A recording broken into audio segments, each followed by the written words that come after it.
Sekunden laufen. WM-Silber in Eugene hat geholt, Trey Cunningham. Hat sich etabliert in der Weltspitze, in den Diamond League Meetings, mit vorne dabei und auch schon eines gewinnen können. 13:07 sein Schweizer Rekord. Jason Joseph.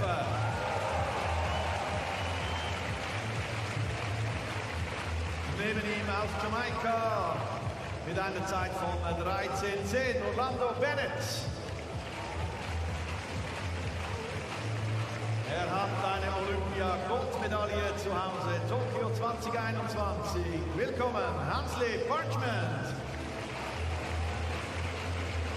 Und außen ein weiterer Mann aus Jamaika, 13:22 in dieser Saison schon gelaufen, Tyler Mason.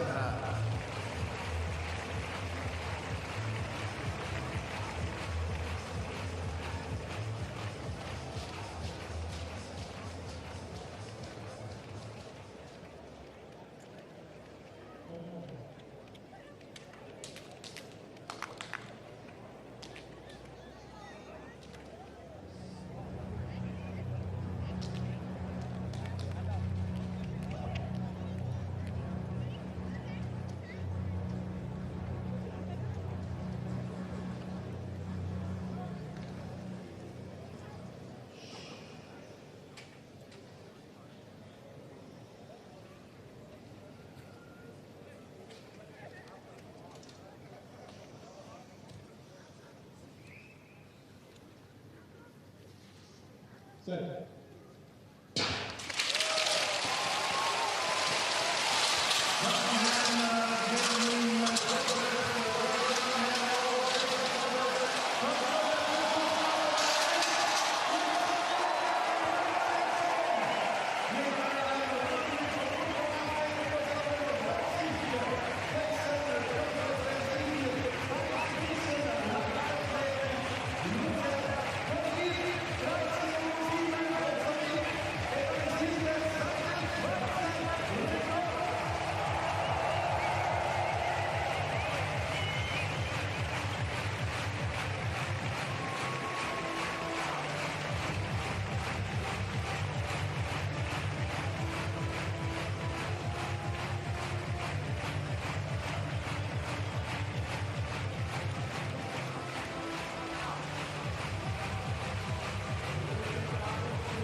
Jason Joseph, Sieg in Luzern, Eganisierung von Luzern.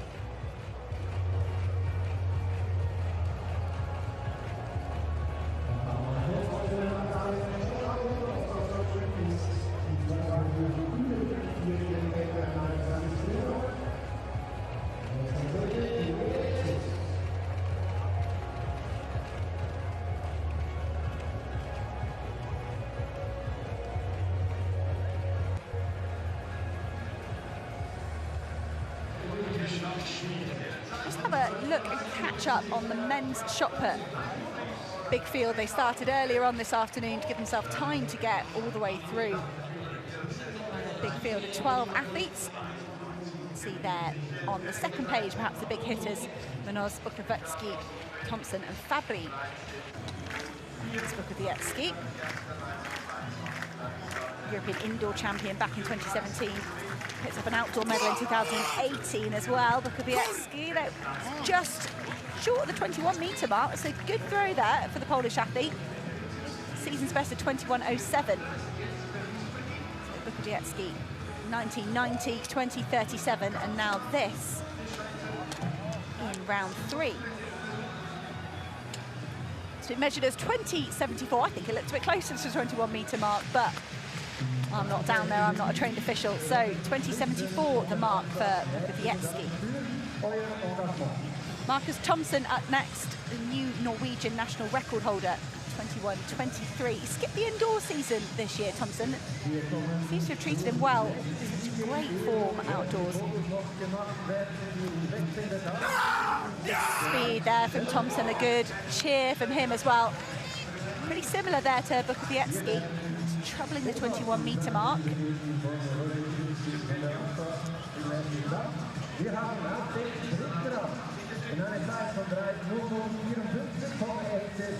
Hard to tell whether that's frustration or excitement from Thomsen. 20.88, so he improves on his opening throw, but short of that 21.23 new national record. Is Leonardo Fabri, 2 throws already over 21 metres, giving him a comfortable lead so far here in Luzern. This the round 4 effort for Leonardo Fabri. Slower in the circle than Thomsen there, Fabri, but very effective, out over 21 metres again. Tricky indoors for Leonardo Fabri. He was pretty sick before the European Indoor Championships, didn't advance to the final there. He rallied for a 4th at the World Indoor Championships. Those health concerns kind of ruining his indoor season. And he was the world leader until a few weeks ago. Joe Kovac surpassed that at the Prefontaine Classic. But Fabri there in round 4, 21.62. He's tripping over something on the infield there. But that was the best of the throws there in the men's shot put. Leonardo Fabri ending up with a comfortable win here tonight, 21.62. Marcus Thomsen, 20.88. And Konrad Bukowiecki, 20.74. Other throws down there for you to see the full of the 12 competitors and how they got on. So next up on the track, we'll have 2 heats of the women's 100-meter hurdles. I think perhaps we're not going to show the B heat, but the A heat coming up here, featuring some of the fastest women that have managed to get themselves over to Luzern. Maka Chinlalim of the Netherlands goes in lane 1, 2-time national champion, ran her 2nd fastest time ever in Turku last month. Meeting record here in the women's 100-meter hurdles was Jasmine Camacho Quinn last year, 12.41. Sara Kiskitalo of Finland goes in lane 2. Personal best in Helsinki 3 weeks ago, 12.81. Second Finnish athlete Lotta Herrada goes in lane 3. She made the final of the European Indoor Championships but wasn't able to finish, unfortunately. It was the season's best for her on Saturday, 12.74. Kerika Hill of Jamaica goes in lane 4. 2-time World Junior Champion in 2022 and 2024. And she was just 4th at the Jamaican National Championships, 12.69 her best set this year. There is Ditaji Kambunji. She broke Susan Kalor's European record to win the European Indoor Championships and then picked up a silver just behind Devon Charlton at the World Indoor Championships. Significant season's best in Monaco the other day to come 2nd behind Grace Stark. She's down to 12.66 so far in 2025. Charisma Taylor of the Bahamas goes in 6th. In the Glasgow World Indoor Championships, she came 6th in the long jump and the 60-meter hurdles. And she's pretty close to her outdoor personal best in Canada the other day.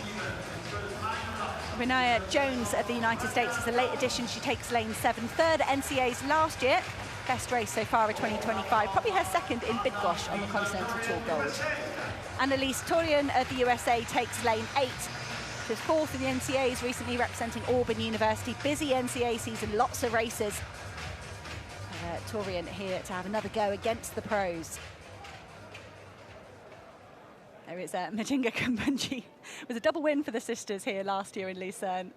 Kambunji, I'm sure her heart rate is pretty high watching her younger sister, Ditaji Kambunji, settle into the blocks here in the women's 100-meter hurdles. B race was won by Rita Herska, 12.93.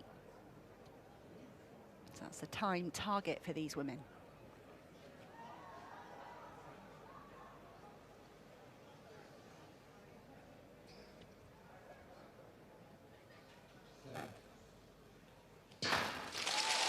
And they're away here to the race of the first hurdle, perhaps won by Hill of Jamaica. Hill, the youngster from Jamaica, trying to go with Taji Kambunji, but Kambunji at the moment just starting to control the race. The good, perhaps 7 and 8 hurdles for Kambunji, but then she came under pressure from Kerika Hill. That was really exciting from the Jamaican youngster. But Taji Kambunji, similar to Jason Joseph there, just dug in over the last couple of barriers and held on to the win. Personal best for Hill, a significant personal best. She's gone from 12.69 to 12.54, if that time stands there. And Taji Kambunji, 12.49, solidifies that season's best, or actually betters her season's best, which is 12.66 the other day in Monaco. That's a brilliant time there for Kambunji as well.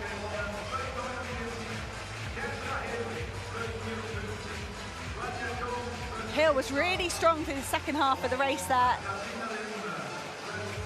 Just over that final hurdle really that Kambunji reopened the gap ahead of Hill. Smiles all round for Heat A of the women's hurdles.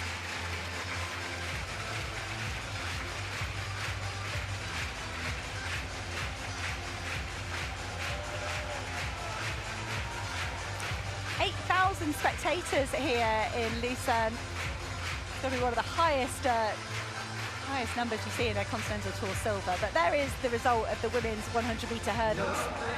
Taji Kambunji, 12.49.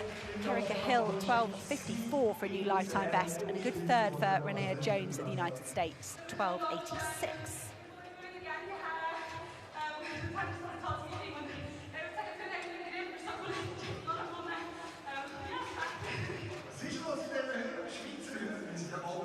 Got a pole vault going on here as well. Common feature here of the meeting in Lucerne for Angelika Moser, one of the local stars here. She's actually yet to enter the competition so far, Angelika Moser. I think Majinga Kambunji will be absolutely delighted with that win for Taji Kambunji. And perhaps she can relax now and enjoy watching the rest of the competition, maybe take an interest in the 100-metre races that are coming up next. We've got 2 men's 100s, 2 women's 100s. We have a women's 4 hurdles, a men's 400, 2 women's 800s, a men's 15, and then a 200 for the men and women as well, all over the next couple of hours.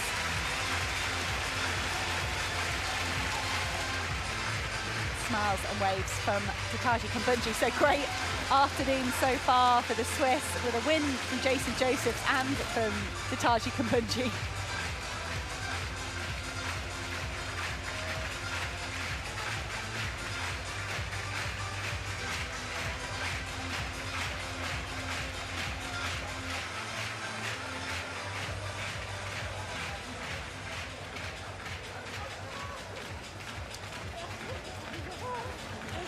Just to get interviewed by her sister. So that's a nice touch for Taji Kambunji.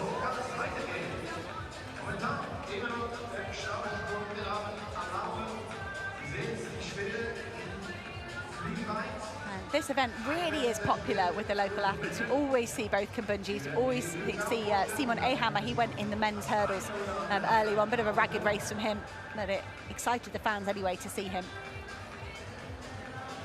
We've got a men's and a women's javelin. The women's has concluded already. We'll have a look at the best efforts from the top 3 athletes. There's quite a lot of change that went on through the women's javelin competition. Ruiz Hurtado, perhaps one of the athletes to be settled the most during the competition, with that 62 metres in the 3rd round that allowed her just to relax, perhaps be confident in that lead.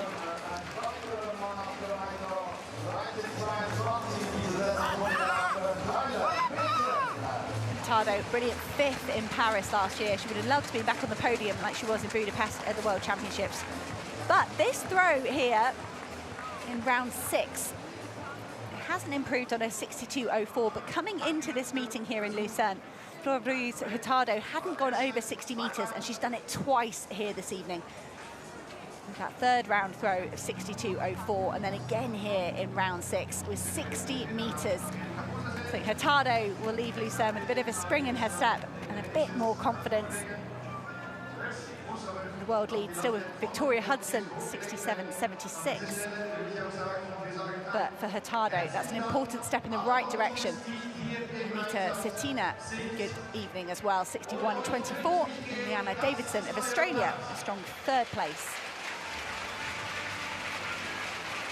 Well, we had actually Maria Brusenovic of Serbia, who's 61.61 in the B event, so she sort of bumps up into the standings there. She'll actually take second overall. I'm not sure what they're going to do with the prize money.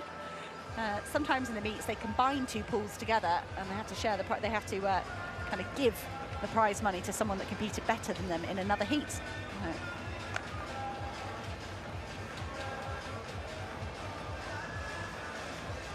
So our first look at the women's pole vault. Lene Retzius with the bar at 4:41. Hasn't competed too much outside of Norway this season, the national record holder. Mixed year last year. It was a no height at the European Outdoor Championships for her, but then did bounce back really well to make the final in Paris. But no one clear at 4:41 yet. Ooh, plenty of height there for Retzius.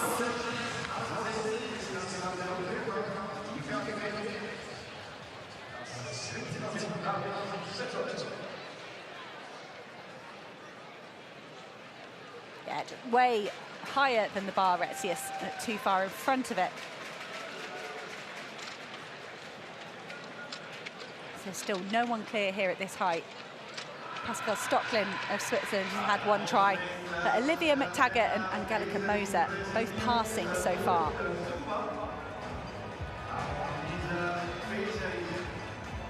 Two men's 100-meter heats coming up for you.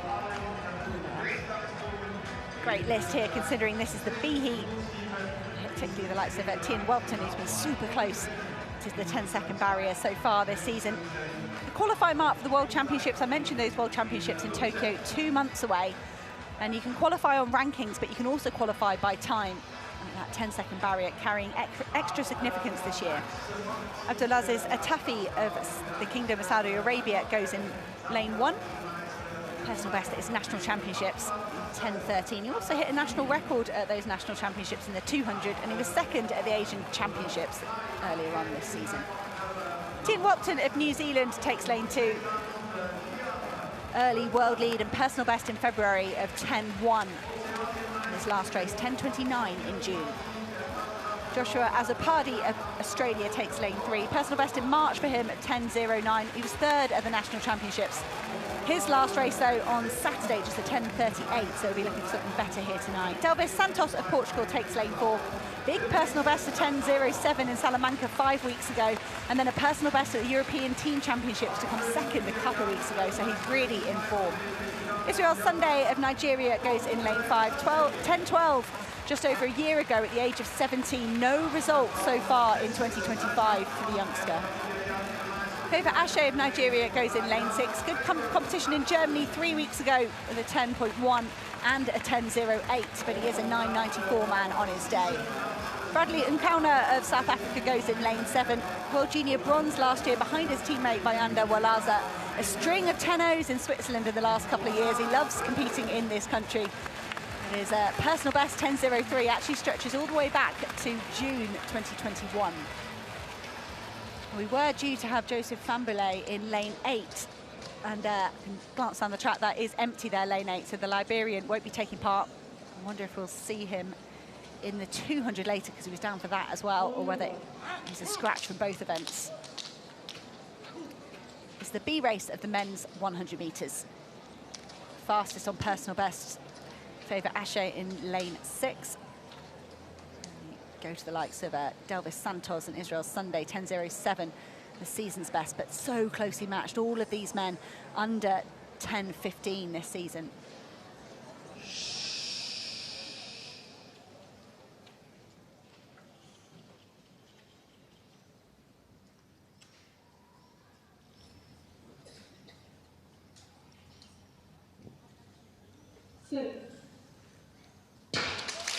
And away cleanly, good strong start there from Santos of Portugal in a striped vest. And here comes the youngster, Israel Sunday. Israel Sunday powering through the middle of the field here. And he's going to be agonisingly close to the 10-second barrier. And 10.07 though. Great performance from Israel Sunday. I do think he hasn't done many races this season. It's been rounded down to 10.06. To see if that stands. Just dominated the race there Sunday.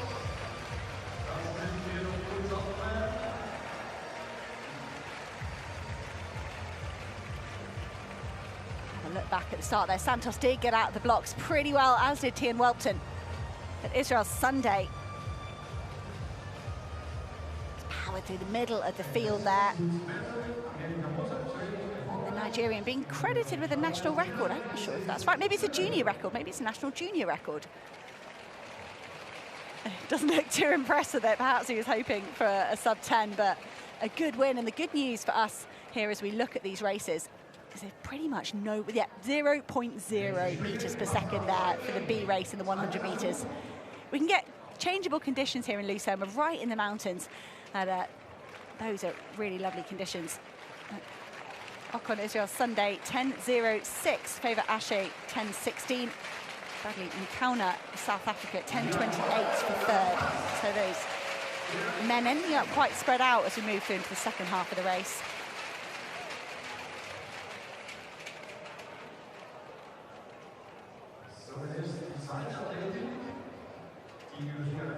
I think perhaps have the wrong flag up for Israel and favour. They are both Nigerian.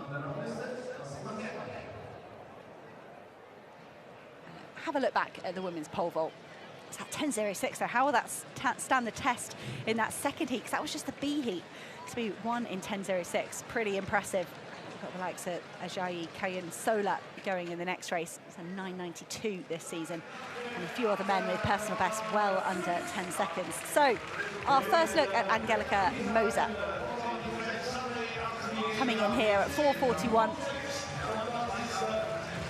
No one clear yet. We saw Lina Retzius with one failure.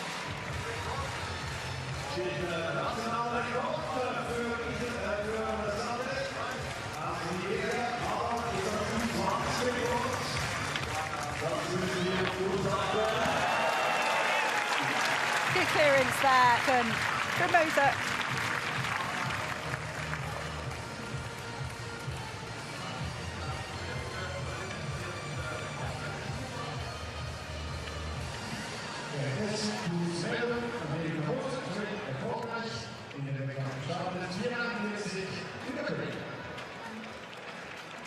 There we go, Moser with her opening jump, 4.41, becomes the first woman over it, so with just the one effort, leaps all the way into first place. And her teammate Pascal Stockland, 2 attempts to get over, 4.31. It's her second attempt here at 4.41 as well. Oh, wriggled over that. And Stockland's only managed 4.43 this season so far, so she's getting close to that here.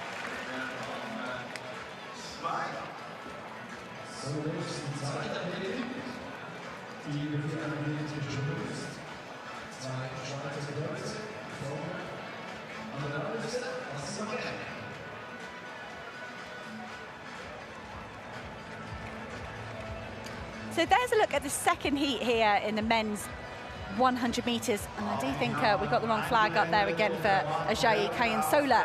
He is a Nigerian, and he's one of the favourites here to go in the B heat. We'll meet them all one by one. Abdurrahim Karim of South Africa goes in lane 2. We're very close to 10 seconds in Italy in June at 10.06. And he was at a 10.15, a 10.17 in Lignano on Saturday, so he's in good form, the South African.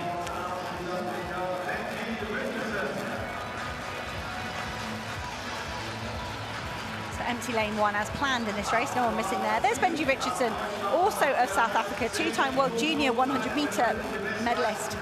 9.86 is best in show de forme. That's arena, slightly at altitude that yields so many fast times. 9.95 in the Olympic Games semi-final though last year, great performance then.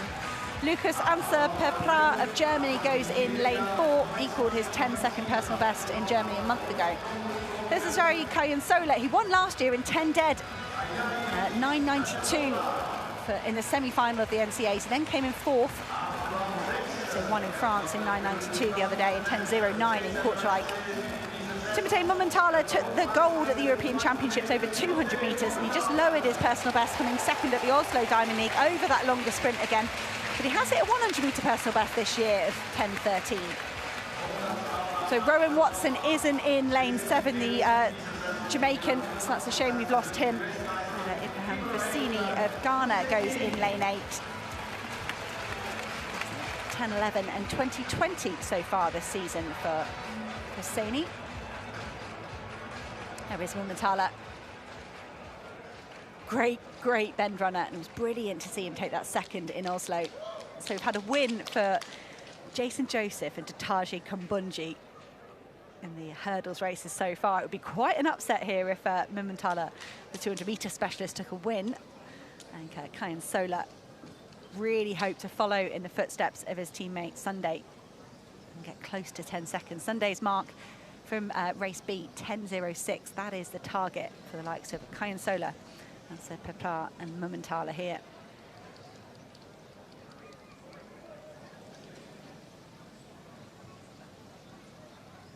Good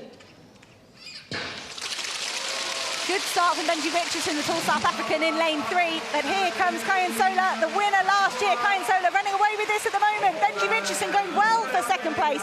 He's down on the line there for me, Kayan Sola. And 10:10, so we'll just have to wait and see what happens as they combine those results. I'm sure they're going to combine the results. And Okan Israel Sunday, 10:06 in the first heat. I wonder if Ajayi Kayan Sola knows that, because I reckon he might just have lost himself the win overall by easing up over the line. And the win here, if you don't know this meeting here in Lucerne, the winner gets a diamond. That's a retail value of €2,000. And so instead of giving them €2,000 in your traditional sort of prize money, they give them a diamond, which I think some athletes enjoy, the fact they don't have to give any percentage away to any of their staff or anything like that. You're not going to chip the side off a diamond. But I've often heard the men say they're happy with a single diamond because they might put it in a ring for someone else or themselves. A lot of the women want to come back and get a second diamond another year. But Kayan Sola there, shutting it down over the line. I think he should be confident in his form and happy with his form. He's gone sub-10 4 times this year. Not today, and also I think he's lost out on the overall win by 300ths to Israel Sunday. So we can see Ajayi Kayan Sola 10:09, Benji Richardson 10:17, Karim Abdurrahman 10:24. But when you combine the two results, when we go back and look at that first heat, you've had Sunday going into first place and Ashe Favor going into the third place with his 10:16 as well. So those two heats combined will shake up the results. Nui here of China, I think attempting 4:41 for the second time. That's nice. Drifted over a little bit. But Nui does get over it, the Asian champ silver medalist from a few years ago. He personal best of 4:65 back in May. I mean, he didn't look totally comfortable here at 4:41. Have another look back. Oh, that's well held there from the Chinese athlete.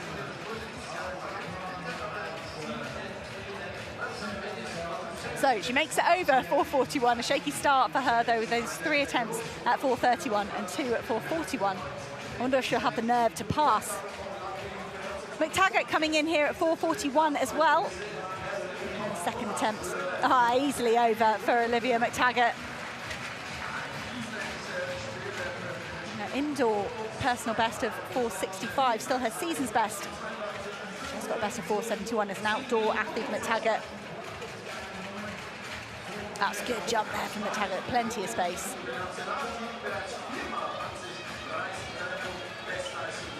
So she goes on to 4:51 as well. Moser, McTaggart and Nui all clear there at 4:41.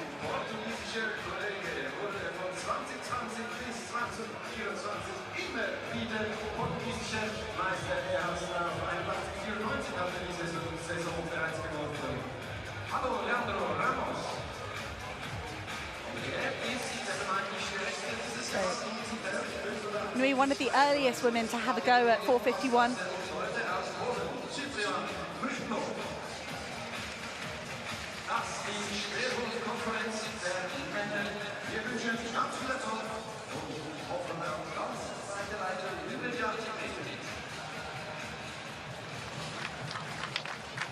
Louis Chung, oh, no, not there.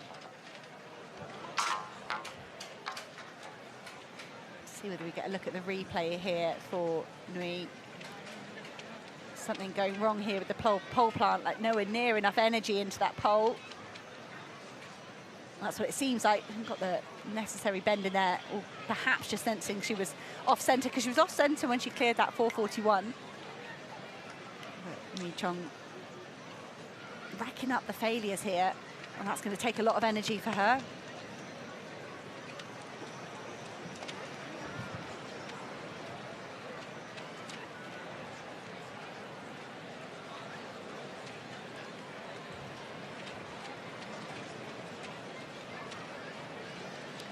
Taggart next up. Just 4 women left jumping here at 4:51. Unfortunately, Lina Retsius of Norway, 3 failures at 4:41, doesn't advance. Already lost Berenice Petty, Marin Kauft and Hanger Kleckner at some of the earlier heights. But here goes Olivia McTaggart.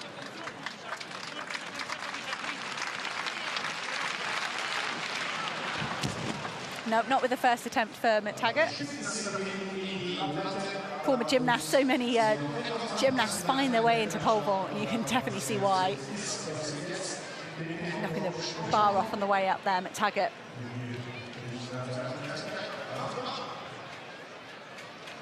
She still sits in second place. She deserved good energy, not coming in until 4:41. Angelika Moser just chalking up, just getting ready here for her first attempt at 4:51. A brilliant, brilliant indoor season. She's the European indoor and outdoor champion. And a horrendous ankle sprain the day before competing in Nanjing, the World Indoors for Moser. More on that later. I'm sure we're going to see plenty of Angelika Moser as that women's pole vault progresses. The bar now at 4:51 for them, and we'll have a go at 2 100-metre races. We just saw a 10:07 for Sunday in the men's B race, and then Kayan Sola 10:10 in the A race. So a faster B versus the A. Unusual. We'll see if it happens again. Lena Weiss of Switzerland goes in 1. She's a hurdle specialist, really. So at 12:72, well, that's not near her personal best. If you're specialising in another event, you don't get that many opportunities to run in a different discipline. So Weiss could be worth more than that 10:72. Angela Tenorio of Ecuador goes in lane 2. Sub-11 is a teenager, World Junior silver medalist. Apologies, that's Meka Chinnalim. So we have got Tenorio in 2. Meka Chinnalim goes in lane 3. Yeah, Dutch athlete Geraldine Frey in lane 4 for Switzerland. Julia Henriksson of Sweden goes in lane 5. Very close to her personal best so far this year. Alexandra Buchert of Germany goes in lane 6. Bronze medal at the Olympic Games for that German quartet after so many near misses in so many global championships. She made the semi-final of the Olympics back in 2021 individually at Buchert. There's Cecilia Tamayo of Mexico, Mexican champion. Went to Paris in the 100 and the 200 last year. Also losing the 200 metres later, I think, Tamayo. And the final athlete in lane 8, Cynthia Rinley of Switzerland, finalist at the European Junior Championships. So Rinley has already had a run out in the 200 metres early on. So there you see the empty lane 2 for Tenorio. So Chinnalim takes 3. Frey, semi-finalist at the European and the World Indoors this year, goes in lane 4.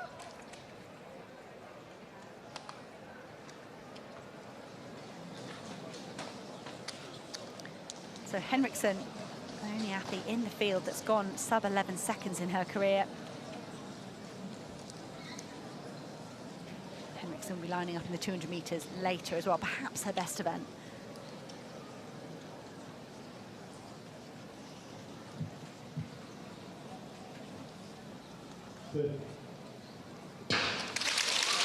Good start from Burkhardt of Germany. I think Alexander Burkhardt might have the best of the field so far, unless Geraldine Frey is going to get another win for Switzerland here in Luzern. Frey driving for the line. She holds off the German. Wonderful win for Geraldine Frey. 11:43.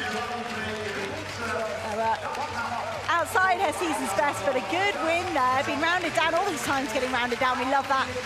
So 11:41 for Frey. And Burkhardt, 11:47. So 500s behind.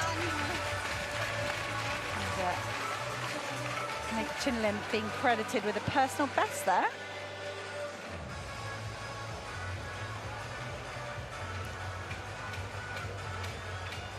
But great running from Geraldine Frey. I do think Burkhardt got the best start out of the whole field. You see the German holding on well for second place, but Frey's middle section there. Yeah, to stay ahead of the German, and it was the Swede Henriksen that came through for third place. Yeah, it's come up on the system, perhaps crediting Tamayo of Mexico, actually, the fastest start overall, and Burkhardt next best. Unfortunately, it's the time at the end that gets you the finishing position. There's Frey, 11:41, Burkhardt, 11:47, Henriksen, 11:59, and Maker Chinlim, personal best, 11:69. Geraldine Frey will just wait on and see how that time stacks up against the other athletes.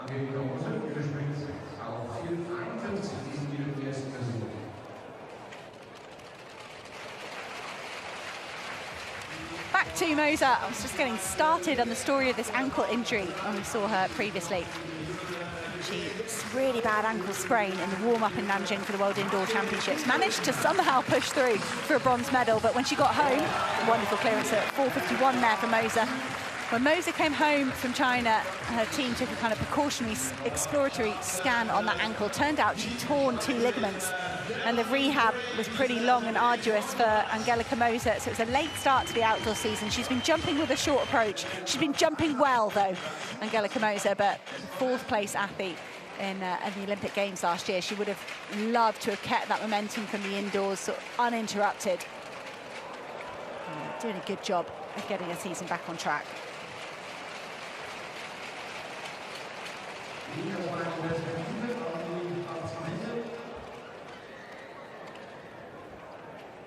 So Moser, the first and only woman so far over 4:51.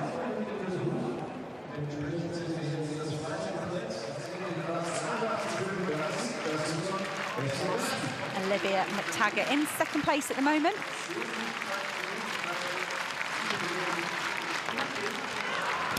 Again, good height there from McTaggart. She's all right there.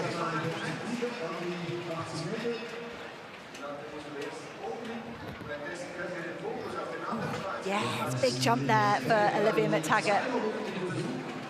Saying everything's been going really well in training and then getting frustrated perhaps with her competitions. Keep putting herself on the line and just hope that she can find that form in training.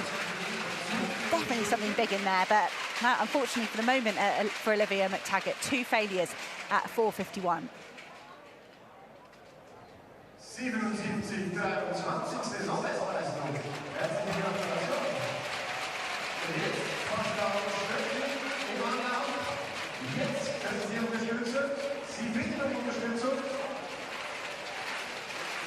Pascal Stocklin of Switzerland, third and final attempt.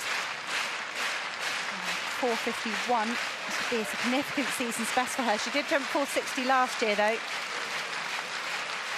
Stocklin trying to join her teammate Moser with a clearance here at 4:51. Lovely jump from Pascal Stocklin. The whole stadium is nice and quiet. Everyone's attention drawn over to the top end. Stocklin, second woman over 4:51.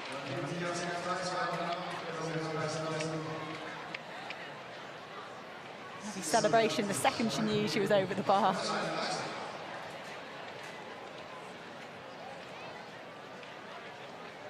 And you can see, an 8-centimetre season's best. Nicole Buchler, I think that is, one of the former Swiss pole vaulters, offering some coaching advice. So Geraldine Frey won the women's race, the B race in the women's 100. 11:41. Let's see what we can get out of this A heat. Camille Rutherford, one of the fastest in the field, rewarded with the middle lane. Kemba Nielsen goes in lane 2. She was 5th at the National Championships in Jamaica recently over 200 metres. 11:23 her lifetime best. She was 2nd here last year to Majinga Kumbunji. So that's happy memories here of Luzern. Rebecca Haas of Germany goes in lane 3. She would have seen Burkhardt, her teammate, take 2nd in the B race. And she was also, both of them in that quartet that won the bronze medal at the 4x100 in Paris. But Haas 11:15 this season. Salome Korda of Switzerland goes in lane 4. World University Games bronze medalist in 2017 and a 4-time global finalist with the Swiss 4x1 quartet. First time sub-11 last year, and she's done 11:16 in 2025. Camille Rutherford and a personal best in London in June, 10:96. She was semi-finalist at the World Indoor Championships this year, enjoying the atmosphere here in Switzerland. Jonielle Smith of Jamaica goes in lane 6, 2019 individual finalist and a gold in the 4x100 in Doha. Personal best this year in the semi-final of the National Championships, 11:03. Renee Regis of Britain goes in lane 7, 6th at the World Juniors over 200 metres last season. We'll see her in that longer sprint in around about an hour's time as well. 11:18 new lifetime best set this year. And lane 8 goes to Zainab Dosso, the world indoor champion. And then she upgraded her world indoor bronze last year to a silver this year behind Majinga Kumbunji. The Italian somehow, though, finds herself in lane 8. And that could be because her season's best is just 11:22. The seeding here in Lucerne, it seems to be very, very fair. You need to just go on a season's best rather than accolades and all that sort of stuff. And I think sometimes that prevents any arguments, any complaints from the athletes. And Zainab Dosso, I think in many other meets, she might have been given a middle lane. But like I say, just 11:22 so far this season gives her lane 8. It's Camille Rutherford, the only athlete this year and in her career to have gone under 11 seconds, gifted lane 5.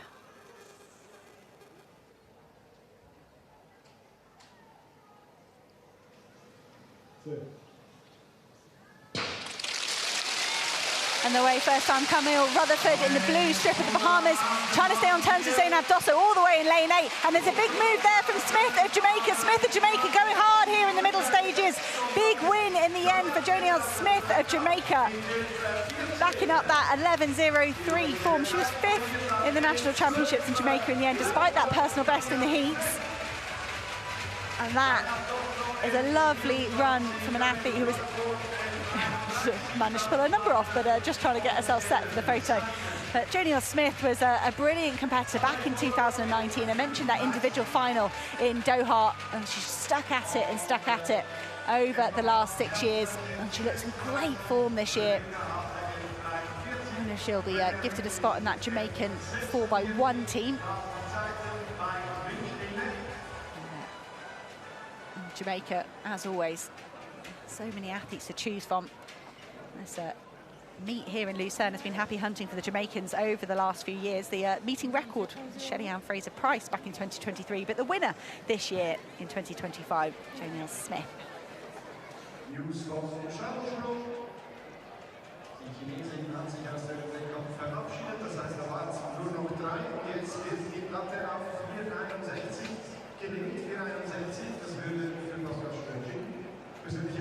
Mika Chinlim already on the phone talking about 100 metres. We're thinking we'd see her in the hurdles race, Chinlim deciding to go for a flat race here today.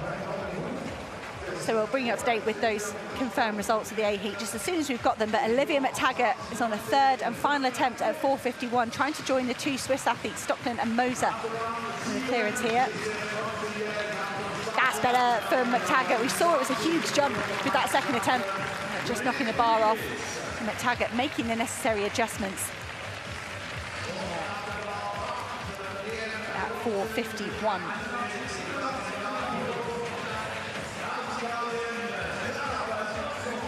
So we'll have 3 women jump onto 4m61. The 2 Swiss athletes, Moser and Stocklin, and Olivia McTaggart, who puts herself into 2nd position now, goes ahead of Stocklin thanks to a better countback. But I think Stocklin will be most excited about that new season's best of 4:51.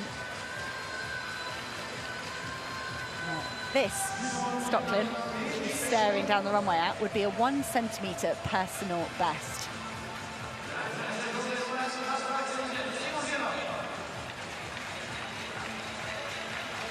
Stockton just trying to kid herself. 10 centimetres is nothing. Just got over 4:51 nicely. 4:61, no problem. Not a big deal.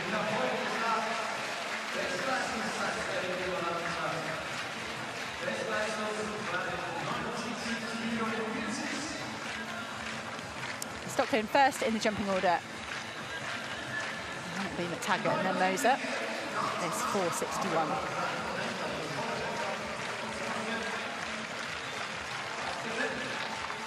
Ooh, not to be for Pascal Stockton. The emotional energy that Pascal Stockton has already used this competition with that third clearance at 4:51. Lots of jumps for her as well. Came in at the opening height of 4:16, Stockton. So at least you get a decent break now with the 3 athletes in at this height. Just the right kind of break there, I think, for Stockton. Not so long, but you start to overthink it, but long enough to go and reiterate those cues to yourself. I think Olivia McTaggart of New Zealand might hope just to repeat that final jump. The one at 4:51 was miles clear. Oh, and she does just that. Great jump from McTaggart.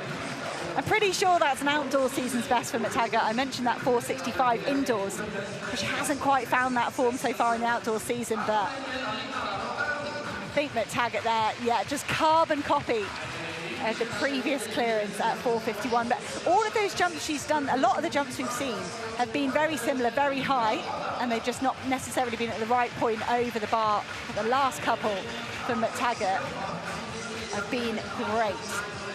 She goes over 4:61 first, and Angelica Moser tries to respond in front of this home crowd. It's a joint win for Moser last year with Emily Grove. That's okay for Moser, part of the context of busy seasons, Diamond Leagues, national championships, trying to peak for those major championships, but Moser would love to win here. Mentioned already wins for Jason Joseph and Natasha Kumbunji in the hurdles, and Geraldine Frey in the B race at the women's 100. Right, Switzerland doing well here so far. Swiss point of view, still got Dominic the value to go in the men's 1500, bit of a shorter distance for the European 10,000 metre champion. We'll have Timothée Mumenthaler back in his favoured event, 200 metres towards the end of the programme. Other international interest coming out with Dream Richards in the men's 200 metres.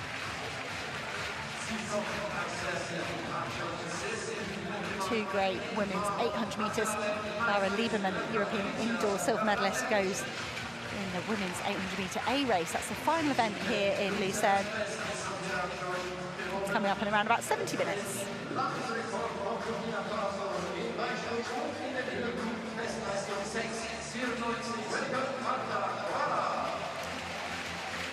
The officials here just checking they've perhaps got Moser's depth correct on the bar. Not sure what the delay is here for Moser. They don't seem to be adjusting any equipment. Just doing the announcements for the women's long jump on the infield, another quality competition here. Long jump, I think you'll have Annick Carlin versus Monet Nichols versus Jasmine Sawyers in that, versus anyone else that wants to get themselves involved. But perhaps a pause here in the women's pole vault as those athletes are introduced to the crowd.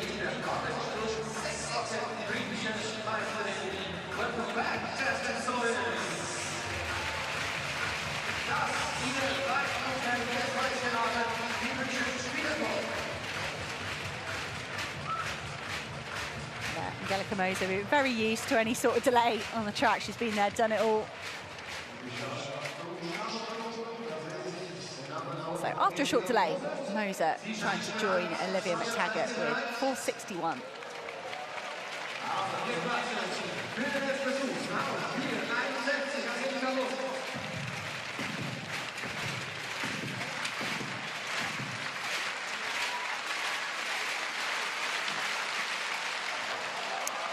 It was just a bit laboured there for Moser. Just seemed to lose some of the momentum just as she was turning upside down. I thought she was going to pull it off. She's All the way up to 4.88 in her career. Let's have a look at the replay there for Moser. He made perhaps the positioning there, but also not for me quite the pop off the top for Moser that you'd expect with the bar at 4.61 when she's a 4.88 jumper. So coach perhaps just saying, just got to be further forward, that's it. The effort it takes for each of these jumps for these athletes is astronomical. The disappointment there when you feel like you've wasted all that energy and you've got to go again. Pascal Stocklin will be really enthused to have another go at this, something that would be a personal best. Stocklin wasn't anywhere near on her first attempt run through.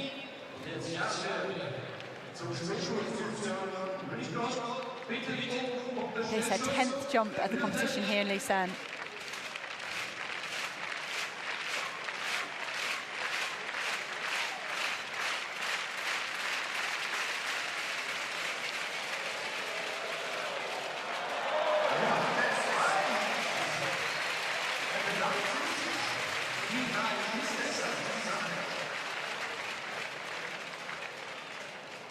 So final moments of visualization for Pascal Stocklin. Second attempt at what would be a new lifetime best if she manages it. 4.60 was set last year.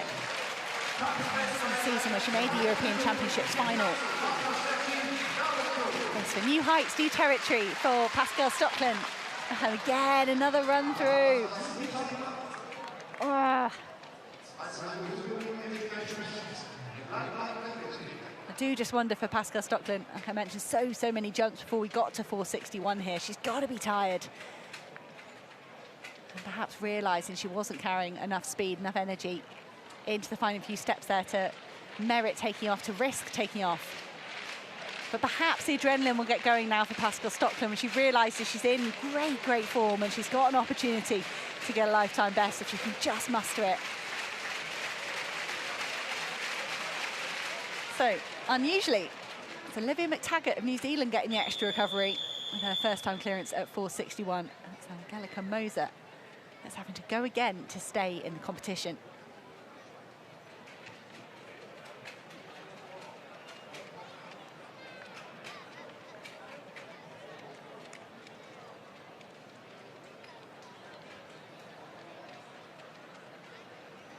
The crowd over by the women's pole vault is getting larger and larger. It's almost like people are leaving the seats in the stand and making their way to have a better view of Angelica Moser. So here she goes, the European indoor and outdoor champion for a second attempt at 4.61.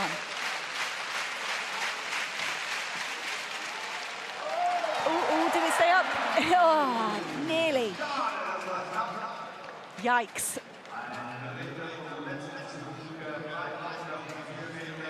That's frustrating for Moser to be so close. Yeah, just a brush with her chest. Do that kind of jump 5 times, it might stay up, 2 or 3 of them.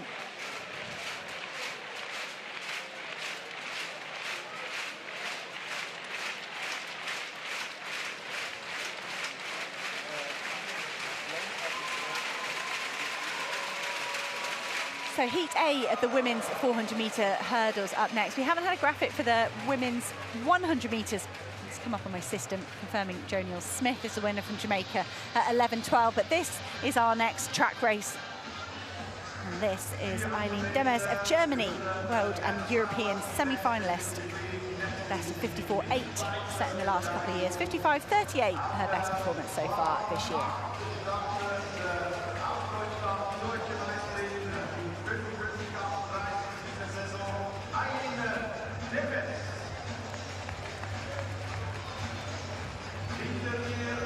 Lena Vernley of Switzerland goes in lane 7. Personal best to finish 5th at the European Team Championships in Madrid a couple of weeks ago, 55.19.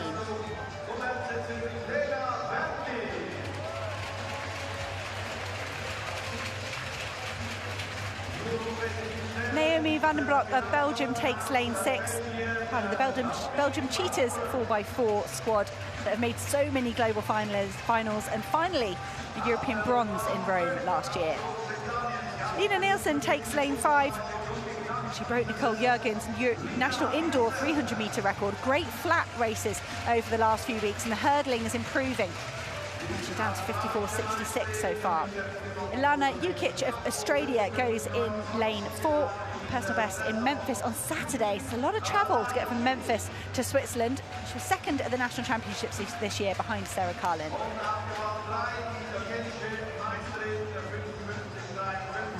Alice Morero of Italy is there in lane 2. There we go, they've got a camera on her. The World University Games bronze medalist was close to breaking 8 seconds indoors for the 60-meter hurdle. She's done a 100-meter hurdles personal best this year, so we know the speed is there. What can Morero do here over the full lap? So just 6 athletes. The empty lanes 1 and 2. Those tight lanes are hard, whatever sprint you're doing, particularly in the hurdles. So the meeting record, 53.63 from Geneve Russell, has stood since 2018. The World Championship qualifying mark for this year for Tokyo, 54.65. So Nielsen just 100th off that so far this season. She's the only woman under 55 in this year, so we could see the Brit dominate from lane 5.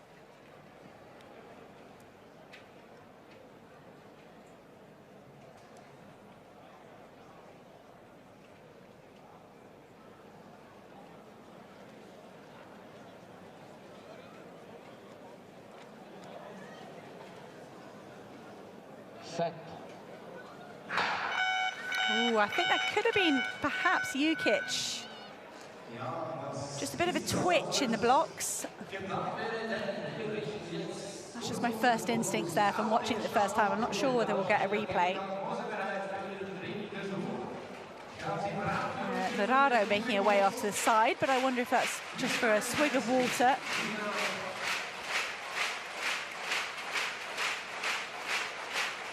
Well, and if it is Eileen Demes, I think she could definitely claim crowd interference. Look at those spectators leaning over the barrier, almost in her face. Great to see these small tracks here. We've got a big stand on the home straight here in Luzern. You can see that in the background, but so much of the other spectator spaces, standing room only.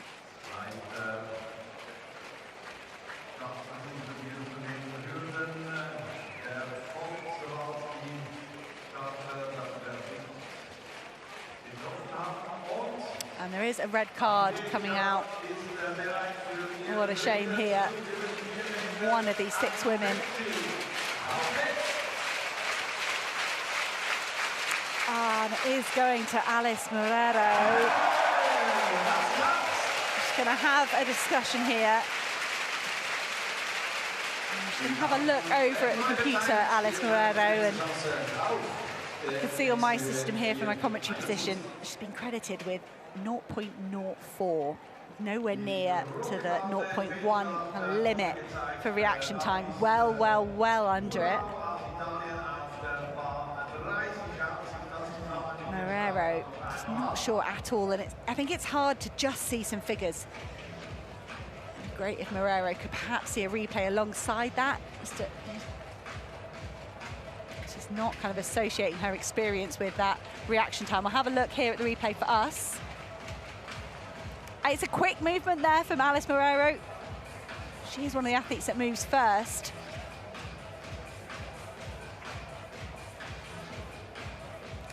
Oh, that's such a shame for Morero. Each of these races are so important for the athletes. To be in a Continental Tour silver event, get an opportunity to run, and then potentially have it taken away from you. There is a discussion going on here and a shuffling of the cards.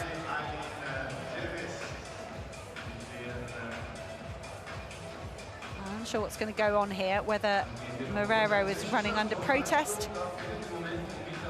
It's come up as disqualified on the computer system. So apologies, I'm not sure what a red and white card means for Morero. Perhaps the indication of that red still being involved, but it's a run under protest for the Italian.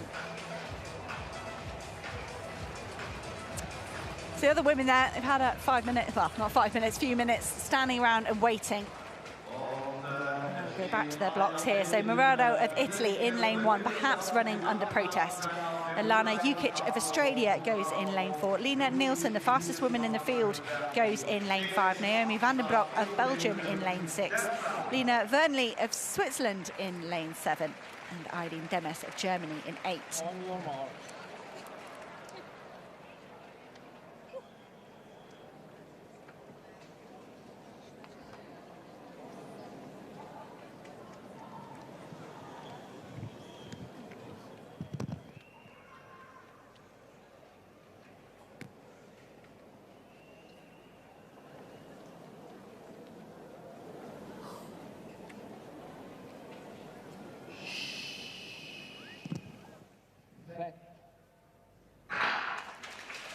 And no problems in the second start of the women's 4 hurdles. And a good start from Moreno, the Italian, on the inside, perhaps fired up with the adrenaline from that false start. Nielsen going well down the back straight, perhaps Lena Nielsen with an early lead, as you would expect, one of the fastest women in the field. They disappear over onto the back straight. It is Lena Nielsen with an early lead as they go through the halfway stage. And the athletes on the outside pushing each other well. Wernli and Demes, the Swiss and the German athlete, and Demes, the German athlete, just finding a burst of speed there as she hit the halfway point. Just stuttering now, the German, into that hurdle on the top bend. Lena Nielsen will hope that this stagger unwinds with her in the lead, but it could be the German athlete, Eileen Demes, with a lead ahead of the Brit. They both take that barrier side by side, and Van den Broek of Belgium closing strongly as well. That's one hurdle left for these athletes. They drive, they sprint over the final 50 metres. Lena Nielsen just ahead of Naomi van den Broek, 54.76. It is a clocking underneath at 55 seconds. Again for Lena Nielsen, she's done that a few times this season. Van den Broek, though, hasn't gone under 55, but I think there with that run, there it is, 54.78. That's a new lifetime best for the Belgian by a couple of hundredths. And Eileen Demes, I wonder if she just tired over the last 100 metres. It's hard when you're out in lane 8 and you haven't got other athletes to gauge your pace from. Lena Nielsen felt like she was aggressive, she was good over the first 150. Had to fight for it in the last 100 metres. You see Demes stuttering into that penultimate barrier, fighting hard to regain that momentum, but at this stage in the race when you're full of lactic, that's pretty hard. Lena Nielsen holding her form well there in the last 50 metres.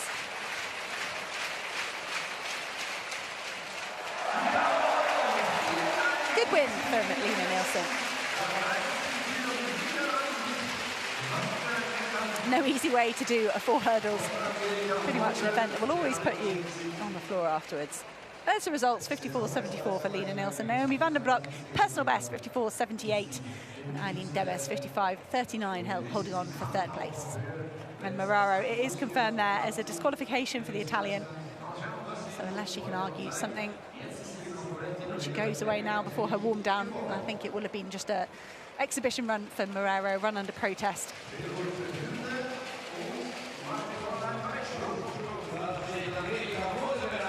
Third, a final attempt. Okay, Angelica Moser over at 4.61. Great news. We'll have a look at her first attempt at 4.71. Brilliant that she did manage to muster something in that third and final attempt and go with Olivia McTaggart to 4.71.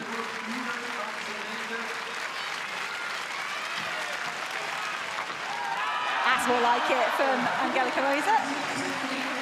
4.73, her season's best this outdoor season. She did do 4.80 indoors and winning that European Championships in Apeldoorn. Just nearing in on the best she's achieved outdoors. I mentioned that delayed start to the outdoor season through injury. Moser having a long time off running. And sometimes that's okay. Sometimes you can go away and work on other elements, strength elements, other fitness elements. And in a season like this, when the World Championships is super late, at the start of middle of September, I think Moser won't have panicked with that injury. But like I say, she would have loved a smooth ride. We're having a look back here at Pascal Stockland. We had a great afternoon, great evening. Significant season's best, clearing 4.51. 461 just didn't suit Pascal Stocklin this year.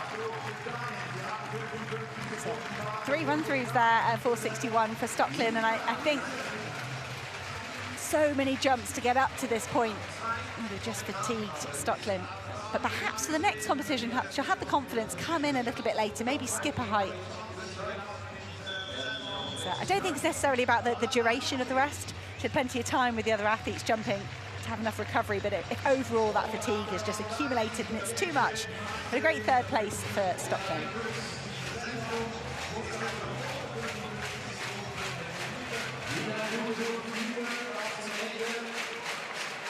So second attempt for Olivia McTaggart. I mentioned this frustrating outdoor season she's been having, but I think that could be coming to an end here in Lucerne for Olivia McTaggart. 461, brilliant first time clearance. Now this would equal her lifetime best. We didn't see the first failure. The clearances at 51 and 61 were brilliant for McTaggart. Here she goes, trying to equal her lifetime best. Oh, does it stay up? It does! Olivia McTaggart can't believe that 471 bar has stayed up. We saw Moser with a similar jump and it just bounced off. McTaggart getting the luck here in Lucerne, but that's the event. She got her body up and over 4 meters and 71 centimeters to equal her lifetime best. Olympic finalist from last year, finding her form just as the season builds momentum. She's flipped the bar over, but it stayed up there. High fives indeed for McTaggart.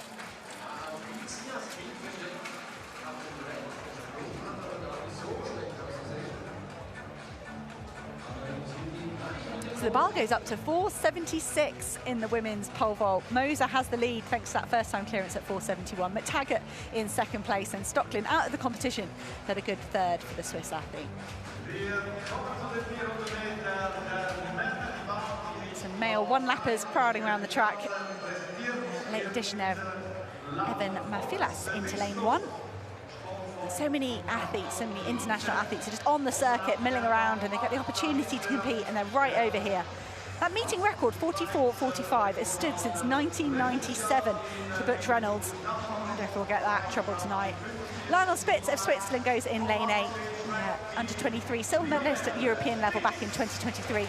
Semi-finalist indoors at the World Indoor Championships, and then nothing since the World Relays for the Swiss athlete.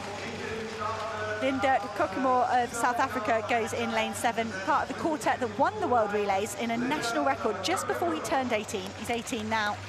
He's the national under-20 record holder in 45.04. Rasheen McDonald of Jamaica goes in lane 6. He just won the national championships in a season's best of 44.89. He went 44.8 here in 2023 to win. He's got a lifetime best of 43.93. Dream Richards won the 200 metres last year. He's a double Commonwealth Games champion over that distance. And a brilliant 400-metre runner as well. Won the World Indoor Championships over that longer run and was 4th in Paris. Patrick Anyingi goes in lane 4 for Hungary. A massive run at the European Championships, European Team Championships. There he is. He equalled Attila Molnar's national record of 44.84. Big improvement, 1.2 second improvement this year. Demi Ocon of South Africa goes in lane 3, 400-metre world junior champion, 44.99 to get second place at the national championships. First 45 of his career. Brian Faust goes in lane 2, went to the World Indoor Championships last year, highly ranked and faltered, but not this year. Picked up the silver medal behind his teammate Chris Bailey. And lane 1 goes to Evan Mafilas of the United States, 46.02, his lifetime best set this year.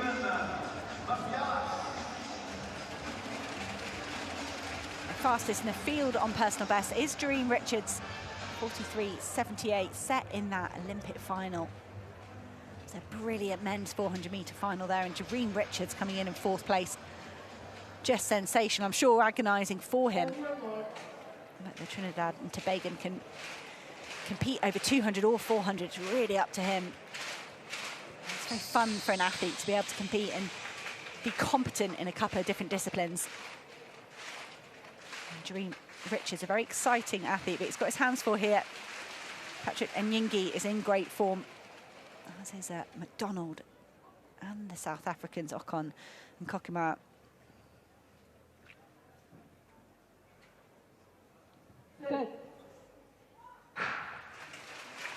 So no issues with the start in the men's 400. And it's a good fast start from Nyingi of Hungary.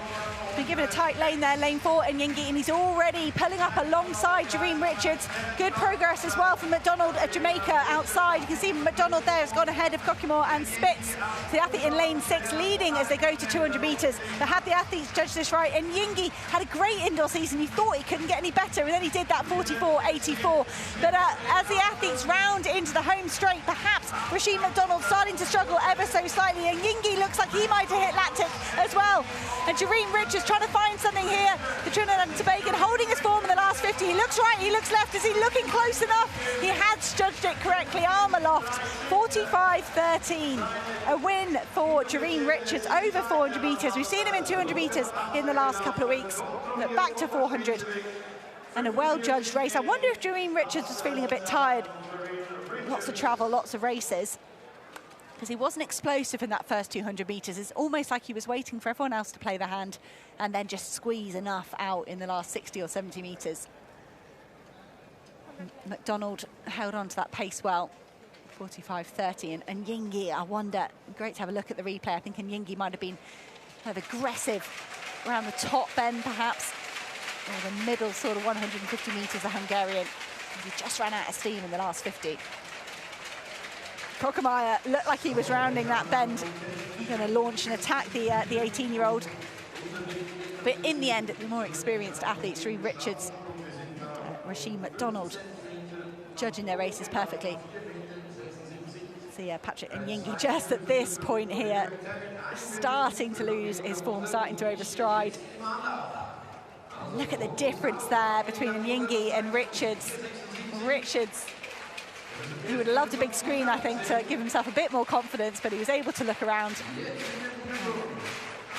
A diamond for Jareen Richards. He won the 200 metres last year, so he's got enough to make a set of earrings. If you'd fancy that. If you didn't hear me talk about that earlier on, the winner here in Luzern gets a diamond. That's valued at $2,000. That's sort of a good prize money, $2,000 for winning a Continental Tour silver. But here in Luzern, it's a diamond for you. Jareen Richards, 45.11. Rashid McDonald, 45.30. Patrick Nyingi, 45.39. The results of the men's 400 metres. Good season's best. Actually, I'm not sure that's the season's best for Brian Faust. Might be a small one. I had him down as 45.47. So Moser, second attempt at 4.76.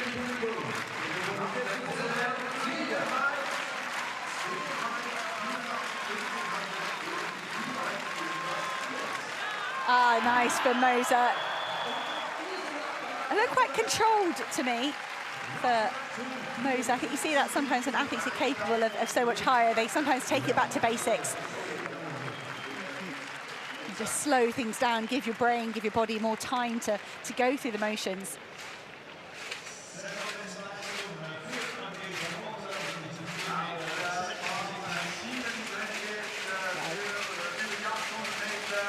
Good jump from Moser there. So that's an outdoor season's best. That's the best since that horrific ankle injury. So congratulations to Moser. 2 women's 800 metre races, which is an absolute treat. One of the most entertaining events out there in track and field. Going on the outside with Nicola Kosova was going to be doing the pacemaking. You see a Sturm, first of the athletes here for Germany. Personal best in her last race 3 weeks ago, 2:1.77. Fiona van Fuel of Switzerland takes lane 5. She's just 17 years old. 1 second improvement this year. And that's on top of personal bests in 400 and 1500, 2:02.86 her best, and perhaps a target here this evening. There is a European Junior Championships this season happening in August. There's a few weeks left to go for that, but Van Fuel, that 2:02 could be very competitive there. As could Lila Belshaw of Great Britain. She's the European Under-18 champion last year, and she just set a new personal best over 1500 metres of 4:09 in Watford. And she's pretty much equalled her 800 metre personal best, right on that 2:02 high. Michelle Grobli of Switzerland goes in lane 3. 400-metre specialist turned into an 800-metre runner. We're going to see a whole load of those in the next, in this race and in the A race coming up at the end of the programme. But Grobli has her best down to 2:03 so far.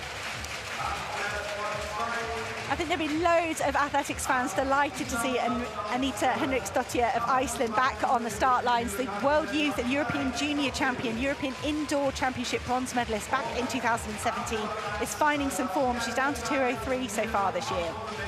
Alicia Schmidt goes in lane 1 for Germany. This is her first full season as an 800-metre runner, 52-second runner for 400 metres, so it's a brave move to abandon an event that you're competent in and comfortable with and launch out into the double lap. But Alicia Schmidt is giving it a good go. Best of 2:04.5 so far this year.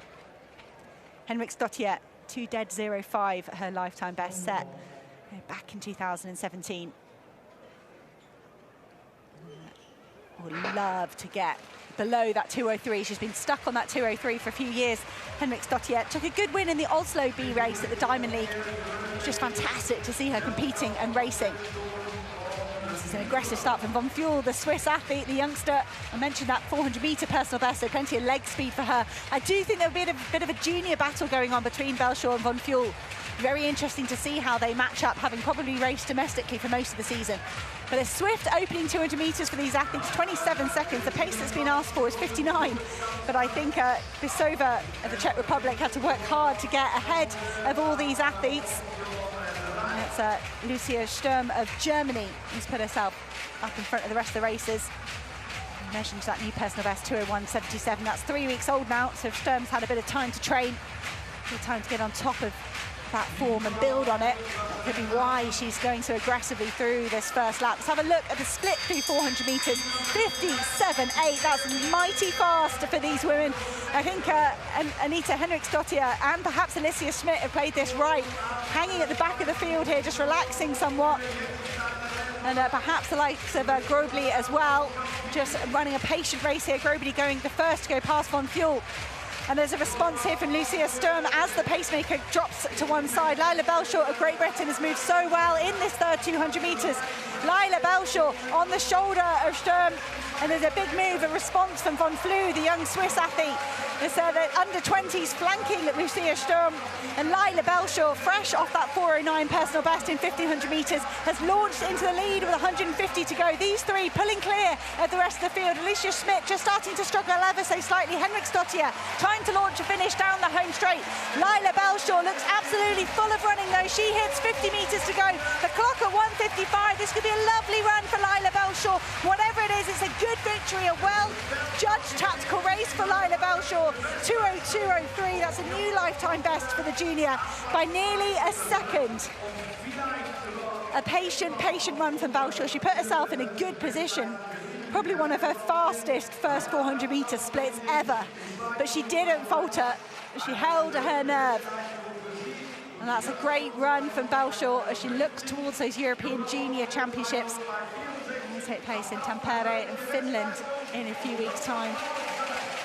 But Sturm, so much of the early running rewarded with second place, 2:02.59. Von Flew, a personal best for that junior as well, 2:02.64. A lower 2:03 for Henriksdottir, who's still moving in the right direction. And you know what? Anita Henriksdottir there, that is the fastest time she's run in 7 years.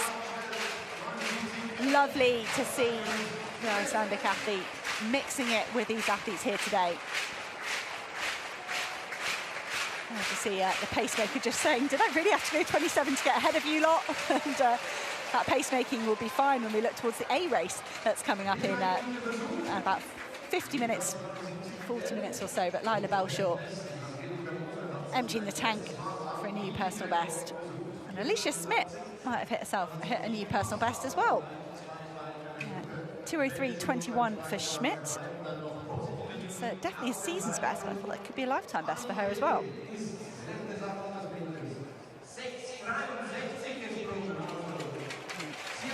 Post-race debrief, immediate. These athletes.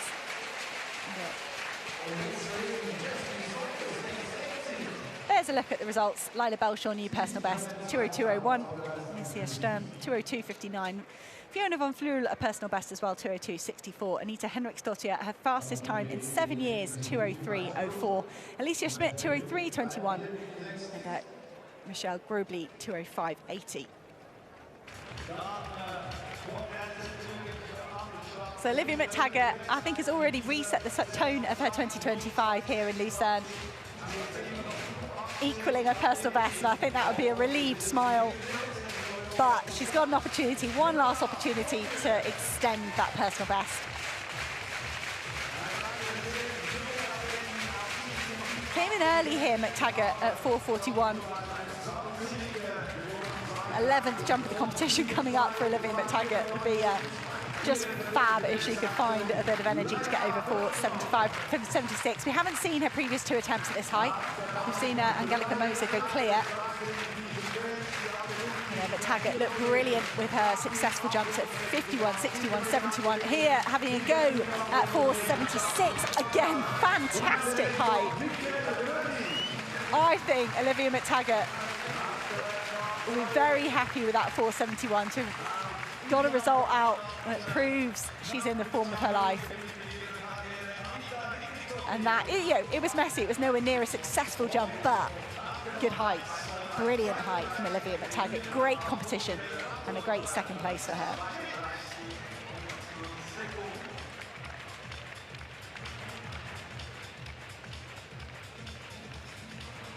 So that leaves just the local superstar, Angelika Moser, to go on in the competition. The next bar height for her will be 4:81 as she continues to build on that outdoor season's best.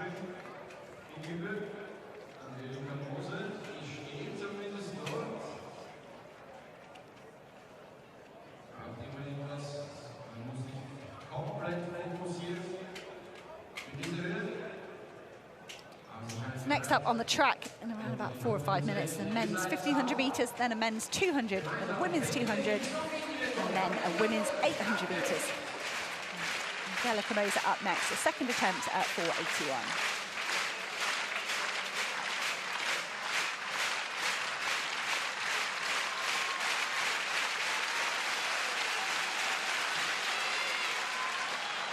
Nope.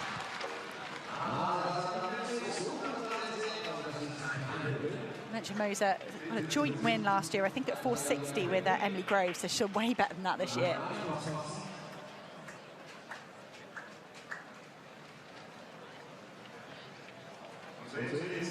.481, just giving Moser some problems at the moment.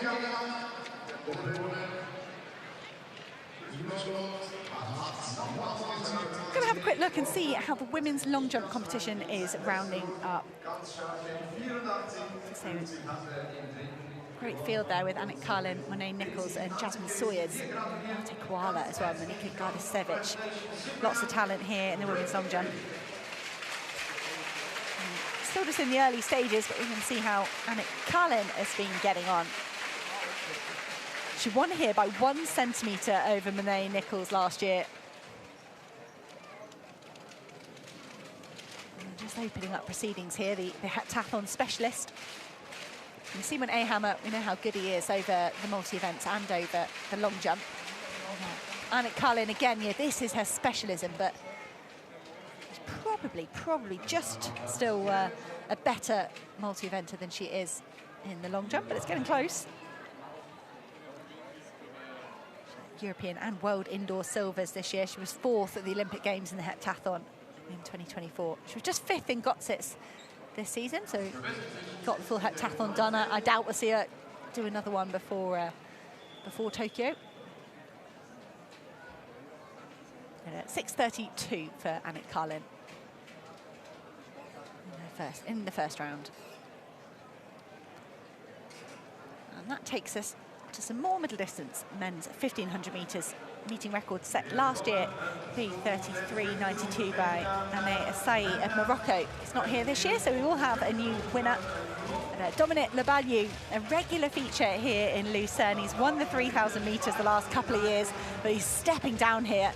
Could be tough work for Laballiou. Adam Goddard of Australia is on the outside.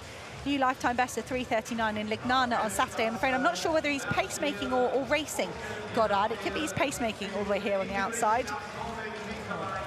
Mujezinovic very often pacemakes, so I think he is setting the pace on the outside for sure. Could be the two of them though. That was Filip Ingebrigtsen, who's in lane 7. Ignacio Fontes of Spain will have hit number 10, finalist in Eugene back in 2022, and a personal best in Rome to break a 3-year-old personal best, 3:32. Louis Guillavert is a 2-time Olympian over steeplechase.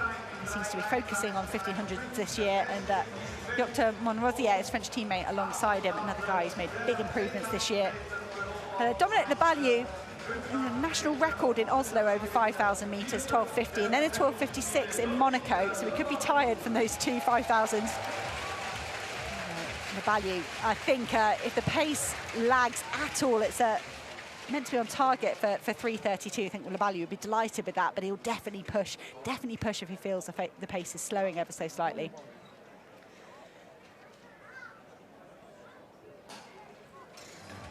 And they're off the line here. And great to see Filip Ingebrigtsen here. I think he has raced in Luzern a few times. You just see one of the pacemakers with his hand out saying slow down. And a lot of the big names here just content to settle at the back.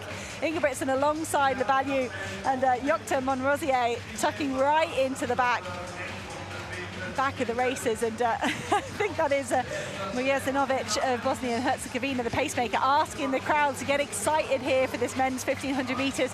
This could be a really exciting race. We've seen the likes of Jared Naguse taking a win here a few years ago. That was one of his breakout performances, and there's many athletes in here that have run well this season, and they'd love to run just a little bit better. World Championship qualifying mark is 3:33.5. A lot of athletes have done that so far already this year, but there's a lot in here that could see tonight as a real opportunity. Some of these athletes just content to sit off the pace. We'll have a look through this first 400 metres. It's not too quick. That's perfect for Mujezinovic.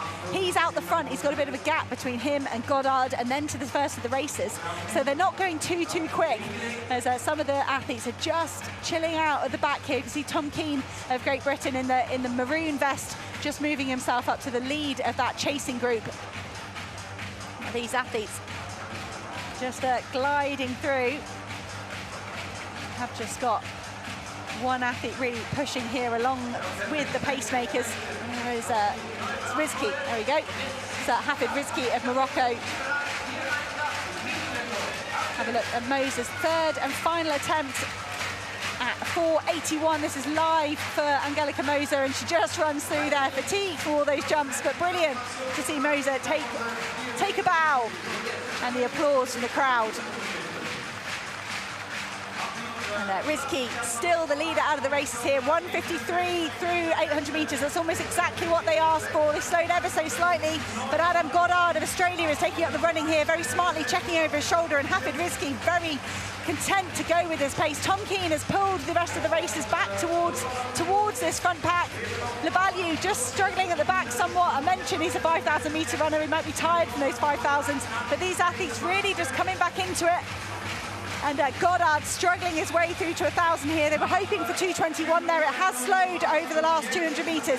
Rizki has let everybody back in. Hatem Cennetev of Algeria, the World Juniors silver medalist, has to give way now to Jose Carlos Pinto of Portugal. He's launched a massive mood on this third lap. They all go through the belt underneath 2:30. There's so many of them. They're pushing and shoving.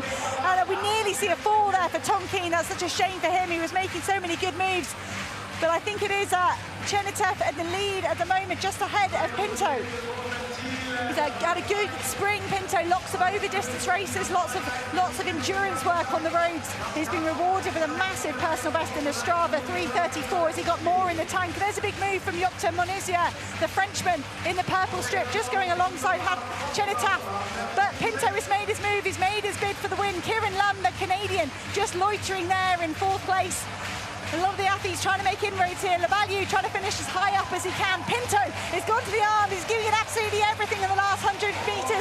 Jose Carlos Pinto trying to hold off Jokta Monrosier. And Pinto's going to do it. He's in great form. Could he lower that personal best again? It could be just a small lifetime best for Pinto there, around about the same time that he achieved earlier in the year. But that was a lovely, lovely win from Pinto. It was a big third lap to give himself a great position at the bell. And then he just held and held and held. And I think, to be honest, Pinto in the front there was out of trouble. And the pack that went through the bell together, I think there were very few athletes that weren't pushed and shoved. No, it lost their momentum with 300 metres to go, and Pinto out the front, out of trouble. Got to Monresier, did a big move down the back straight on the last lap, and I think perhaps that was where he emptied his sprint and he didn't have anything left in the home straight. See where we can pick up this race. There's a look at the start. Here's Zinovic, pacemaker and cheerleader for the men's 800 metres. Risky. It's unfortunate to do so much of the leading. The athletes come back in. Here we see pushing and shoving. That's one of the athletes there just trying to get himself out from the middle of the pack and ruining his own race, or perhaps that of Tom Keane as well. And Kieran Lamb was finishing well, but he was just too far behind. There's Carlos Pinto. Great running from him. I mentioned he won the B race in Ostrava in 3:34. He's won here tonight in Luzern. You just got to keep winning and keep winning. He hasn't hit that qualifying mark for the World Championships, but he would have picked up some brilliant world ranking points here. Jose Carlos Pinto. Portugal alongside Isaac Nadar as well. He'll be very chuffed with having two world-class runners. Pinto very happy to give his flowers away to one of the spectators here.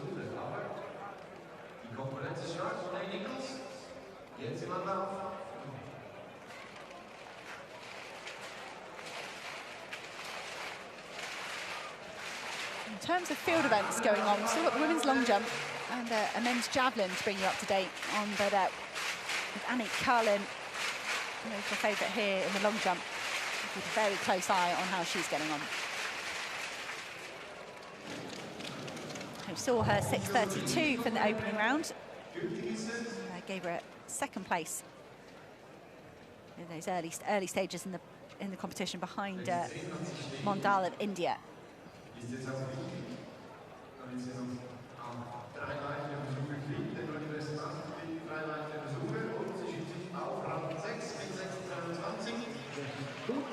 Carlin, 6:49 for a third attempt at best jump, 6:63 in the second round, gives her a 3 centimetre lead at the moment ahead of Jasmine Sawyers. She's in second place with 6:60. Monet Nichols up next. Pushed Andy Carlin all the way last year, but it all happened in round 5. Monet Nichols, and silver medal in Glasgow at the World Indoor Championships behind Tara Davis-Woodall. Won the US Indoor Championships this year, but then had to watch another teammate, Claire Bryan, win those World Indoor Championships. So Nichols, a classy athlete.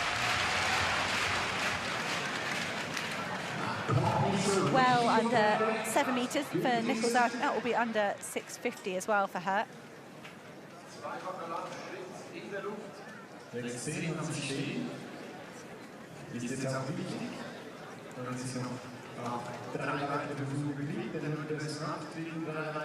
$6:23 for Nichols. 6th place, so plenty of time here to find their feet. Gosh. Watching Carlin's replay, perhaps Carlin's coach here is going to have a replay for Nichols as well.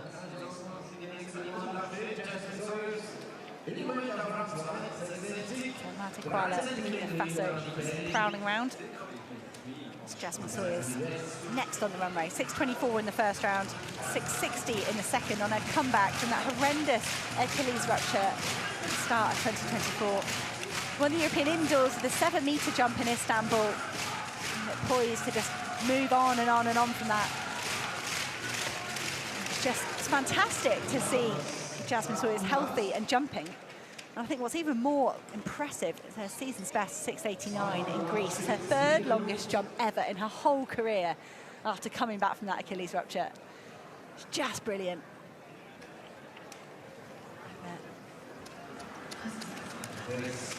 See Jazz Sawyers just working with Becca Walton, who was in the women's javelin earlier on. Analyse that. 6:33 for her 3rd attempt. So Sawyers in second place at the moment, just by 3 centimetres behind Annick Carlin. Those are results of the men's 1,500 metres. Personal best for Hatian Chenitev in 4th place. He's done well, the young athlete. Season's best for Labalou, sprinting the whole way, I think, the longer distance specialist. Season's best for, well, Ingebrigtsen, I think that was his first 1500 of the season, but a good run from him in his opening 1500. Just the 1.5K so far for Ingebrigtsen this season. So that's good running there, 3:36. But a well-judged win for Pinto.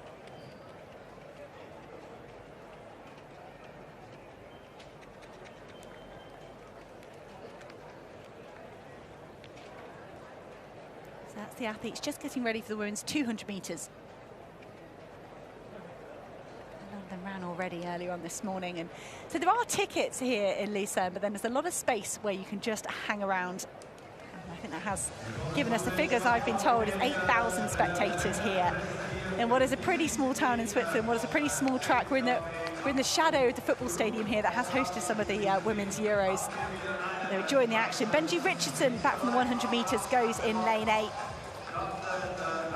2021 so far this season, but he has gone 1999. Seems to see Benji Richardson here in Lucerne every year, a real part of his season, part of his preparations into that championships.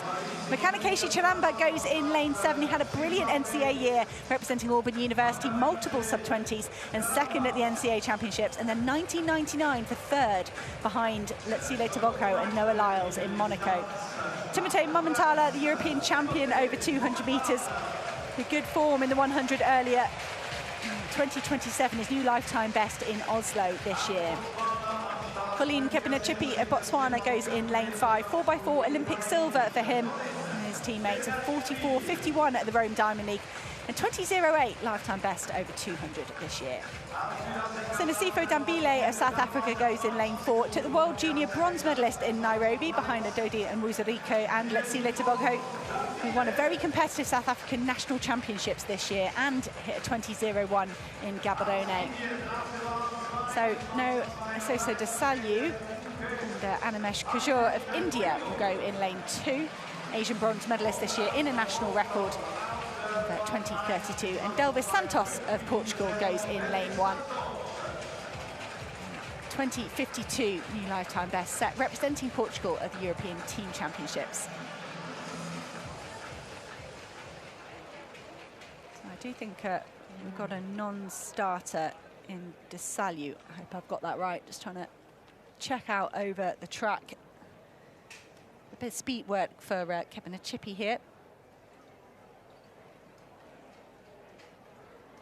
Very good over 2 and 4, Kepinachippi. Dambile, that 20.01 in Gaborone was actually in the B race, gave him the win overall in the event. He's in lane 4. Great performances from the Swiss athletes so far. Wins for Jason Joseph, Dataji Kumbunji, can Timothée Mumenthaler get it done from lane 6 in the men's 200 metres. Great start from Timothée Mumenthaler. He's already up on Mekanikeshi Chiramba of Zimbabwe. Chiramba perhaps the favourite coming into this race with all those sub-20s. He's run a great bend in Zimbabwe, although he looked a bit laboured just coming off it there. Mumenthaler and Chiramba going side by side into the last 40 metres. Mekanikeshi Chiramba finds a lot in the last 20 or 30 metres for a comfortable win in the end. He was second to Dream Richards last year, not this year. Mekanikeshi Chiramba gets the win. Great performance of 2014. Mumenthaler shakes his head, perhaps wondering what happened in the last 40 metres. He was right with Chiramba. Chiramba, he's having a lot of fun over on the circuit. I think that NCAA season will mean so much to these athletes, and then just bonus extra time when you get to come to Europe afterwards and hope to go to Tokyo, hope to progress as far as possible. Let's have a look back. I think it was a brilliant start from Timothée Mumenthaler. He's been credited with the fastest reaction time of the whole race. Mumenthaler perhaps just forcing it slightly in the last 50 to try and live with Mekanikeshi Chiramba, and he wasn't able to. He did hold on to second place though.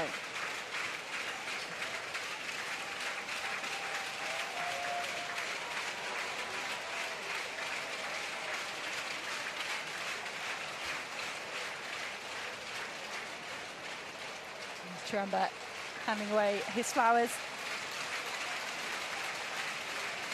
So pretty good week for Kashi Taramba. Only lost to Noah Lyles and Letsile Tobogho on Saturday, beat everyone else, and then has come here to Lucerne. Righted the wrongs of last year, where he was a second behind Richards. There we go. Kashi Taramba 2014, Timotei Mumatala 2036, Colleen Kabanachipi for good third place 2049. Great conditions as well, look at that. Just very slight headwind, almost perfect.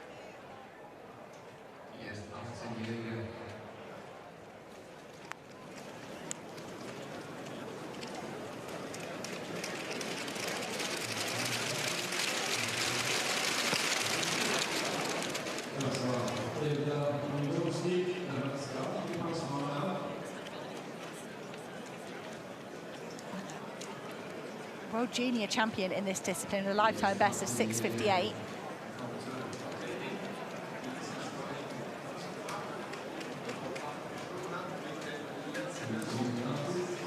.621 at best, but that just 5:87. And Midzowski, she's actually only 2 centimetres off the Australian junior record. And that'd be fun if she could find that somewhere this season. So, Matt round to Monet Nichols.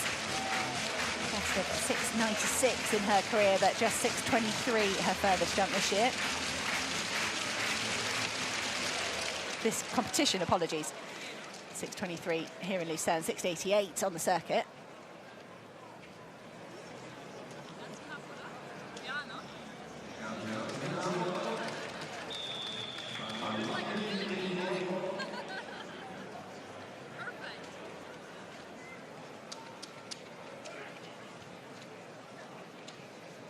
So Nichols looking rather pleased with that. It is an improvement, 6:34, so it takes her up to 5th place. She's going to need some round 5 magic, just like she did last year in here in Lucerne.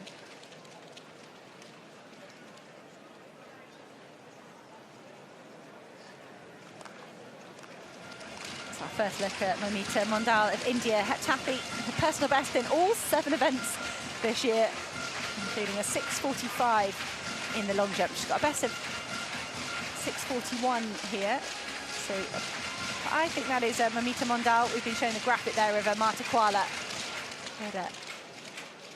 Mondal. It's 6:33 in round 1, and then 6:11, and 4:64, and then this. She could find that 6:45 distance. That'd be enough for 3rd place right now. Solid consolidation jump there for Mondal, 6:05, and she stays in 6th place. She's just been bumped down 1 spot by Monet Nichols. The penultimate race here in Lucerne, the women's 200 metres.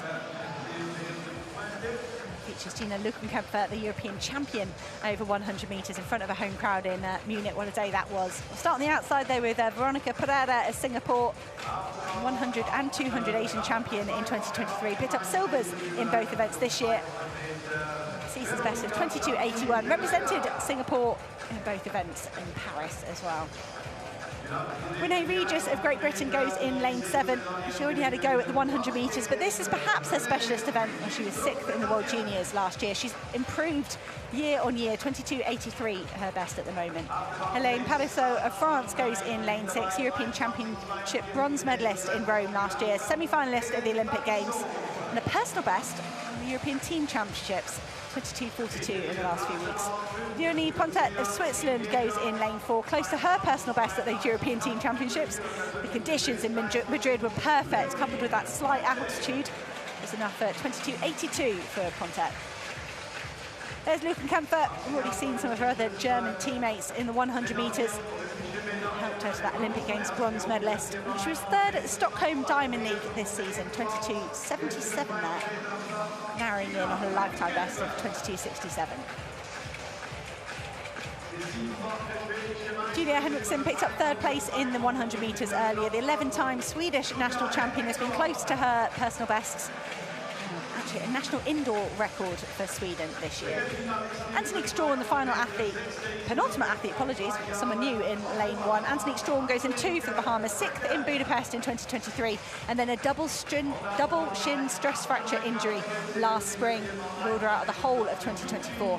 Kimber Nelson of Jamaica goes in lane 1, very close to 23 seconds this year, having a great season over 100 as well. We saw her earlier on in the shorter sprint. But Strawn, brilliant to see the Bahamian back competing after that horrendous injury in 2024. Spent nearly 8-9 months off training, letting those injuries heal, and away from competing. Pontet of Switzerland, the sole Swiss representative here in the women's 200 metres.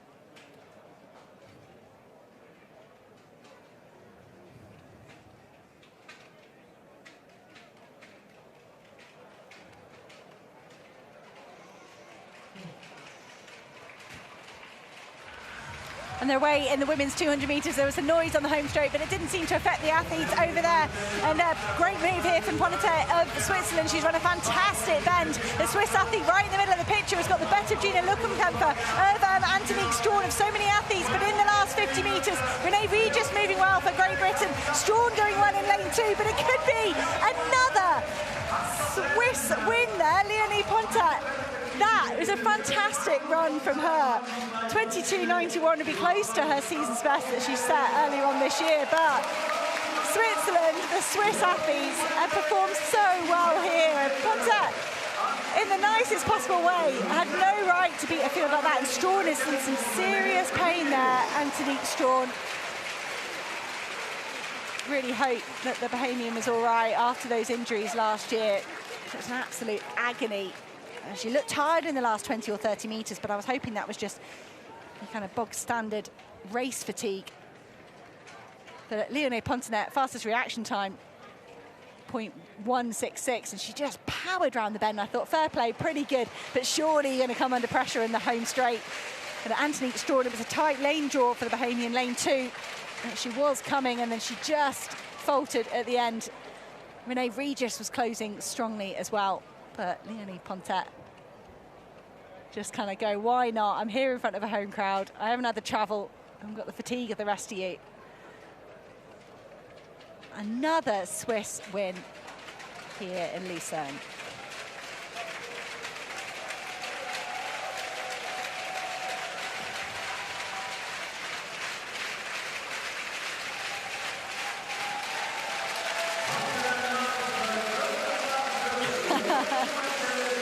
Leonie Pontet joins Geraldine Frey, Taji Kumpunji, Jason Joseph, Angelika Moser in winning their races here tonight. Geraldine Frey wasn't the B 100 metres, so she didn't win overall, but it was still first across the line for her. Leonie Pontet for Switzerland, though, 22.89 in the women's 200 metre A race. Antonique Strawn just behind 22.93, and Renee Regis 22.99, backing up a good showing in the 100 metres.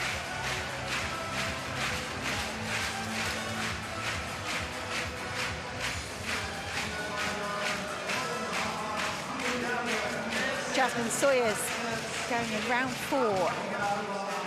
Women's long jump. 6.60 her best, 3 centimetres behind Annick Carlin.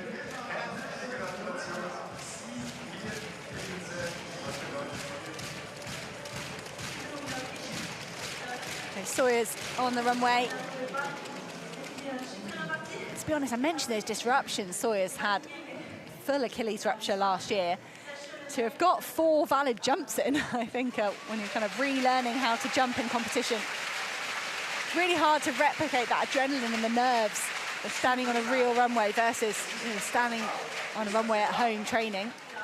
So Sawyers 6.32, it's consistent.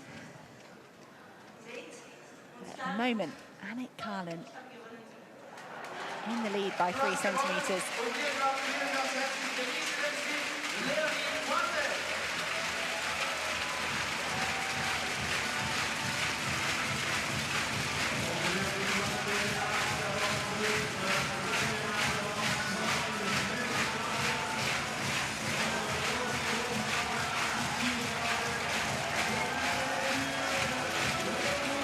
So just one race left here in Luzern, the women's 800 metres. Strong Swiss interest in that as well. We could see the momentum keep going for the locals. But Carlin asking for some crowd support. Marta Koala just behind her. She's on 6:41, 6:42 for fourth and third. Very closely matched this women's long jump. That could be better from Carlin. I think when your long jump's your specialism, you do heptathlon and you only get 3 attempts, it must be a joy to get to another 3. Stay out there for even longer. Do what you know, do what you like. Carlin. 6:49 for round 4.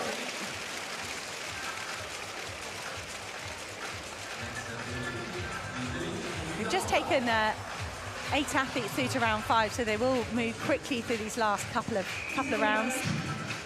And Midzowski of Australia, apologies, up next. Best of 6:21 so far, has her in 7th place. Could be an improvement for the 18-year-old. Keep your eye on Adamzowski. Imagine she's the world junior champion. Certainly somebody you've got to pay attention to, and I think she'll be hunting those final couple of centimetres between her and the Australian junior record. It's held by Brooke Bushkill at the moment. 6:42, great jump from Adamzowski, puts her up into 4th place.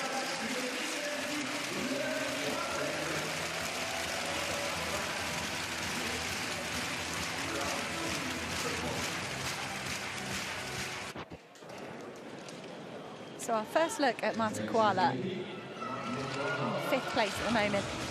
Just been shunted down there by Adamzowski, just by 1 centimetre. So Koala is 5th with 41. Adamzowski on 6:42, Gardasevic on 6:42. Mighty close, but Koala going now for her 5th jump. Ooh, does she get the green flag? She does, or the white flag, apologies. Ooh, from Koala, that could be dangerous there from Koala. Former heptathlete.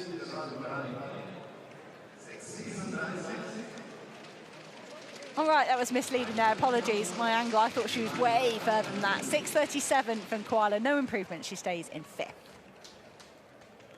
Final track race here in Luzern, the women's 800 metres. Busy field down there. Got 8 or 9 athletes, so not too bad, fairly sensible. And Kolakowska, the pacemaker, there in lane 8, has been asked to take the field through in 57.5 to 58. There is Kolakowska in the Puma leotard. But Angelika Sana is racing for Poland. She's gone under 2 minutes 5 times in her career, and just the once this year, 1:59.77.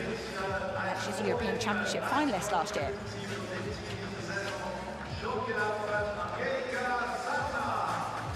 Angelika Sana taking the course. She will give way, I'm sure, to Agata Kolakowska. Let Kolakowska get on with her pacemaking. She's been pacemaking really well on the season, on the circuit this season.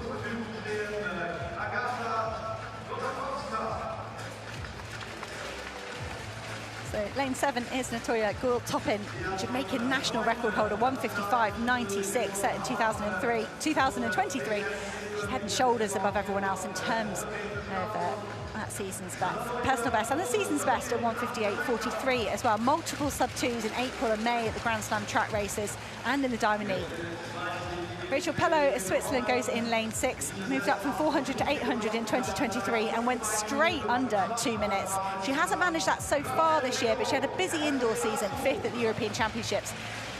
Just getting going in the outdoor season. Clara Lieberman had a great showing at those European Indoor Championships, a surprise silver, and she's gone sub-2 for the first time in her career this year, 1:59.18 her best. Veronica Vancado of Switzerland goes in lane 4, dipped under 2 minutes for the first time in Kladno, and then again in France a few weeks later, 1:59.65 her new lifetime best. Really is a domestic Swiss battle going on here between Ricardo Pello and this woman, Laura Hoffmann, 5-time national champion. She set lifetime bests over 1,000 and 1,500 this year. Always seems to get herself in a good position with about 150 metres to go. 158.5 at her very best. Adele Tracy of Jamaica, World Championship finalist over 800 metres in 2023. She's the national record holder over 1,500 metres with 3:58. 4:06 and 2:02 so far this year. Isabel Boffey takes lane 2 alongside Adele Tracy, European under-18, under-20 and under-23 champ. She's gone under 2:01 4 times this season, including her second fastest race ever in London on Sunday. And Martina Galan of Poland goes in lane 1. She's an Olympian over 1,500 metres, has lowered her 800-metre personal best this year to 2:10.05. Galan, very much a 1,500 metre specialist. She could be strong in the last 150, and this woman, Laura Hoffmann, really extending her range. Put herself out to 4:04, which among these athletes, definitely the fastest season's best.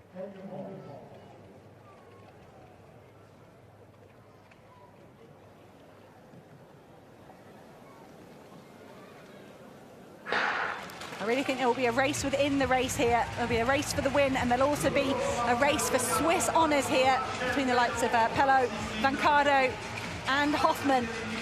But outside of that, the likes of Natoya Gould-Toppin, one of the best athletes in the world over 800 metres, facing strong challenges from those local athletes and the likes of Clara Lieberman, European indoor medalist, and Angelica Sana has got herself into a good position as they go through the first 200 metres. And as expected, Martina Galan just still building momentum there.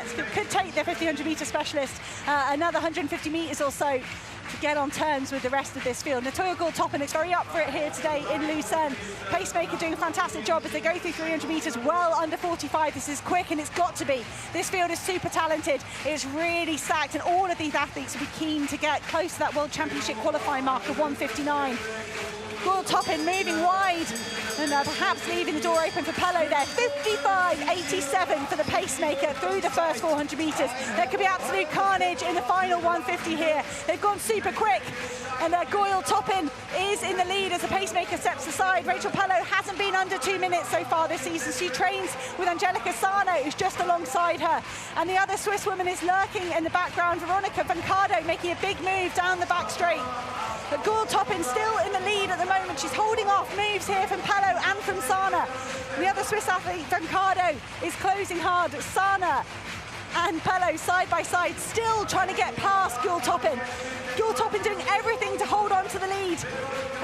Angelica Sana could be on for a new season's best at the very, very least here as they go through 700 metres. 1:43, it's lightning quick from these women, but they're starting to hurt. They're really starting to feel the pain here. Angelica Sana is striding away with this at the moment. Lieberman using her trademark fast finish in the closing stages. The Polish woman just running out of legs, and it is going to be Lieberman, 1:59.28. And that is nearly a new lifetime best for Lieberman. She's gone 1:59.1 in the last few weeks, but that first lap, 55.8. I think that left a lot of athletes with very tired legs. Clara Lieberman picked up the pieces. New personal best for Sana, though. I think Sana spent a lot of energy down the back straight, trying to get past her training partner, Pello, trying to get past Gould-Toppin. Gould-Toppin holds on for another sub-2 and a third place. Vancado, her third sub-2 of the season, 1:59.97.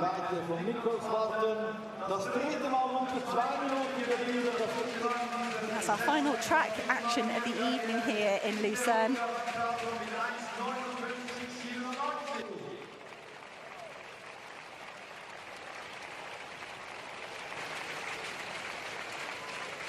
So aggressive running from all these women, really committing to the opening pace.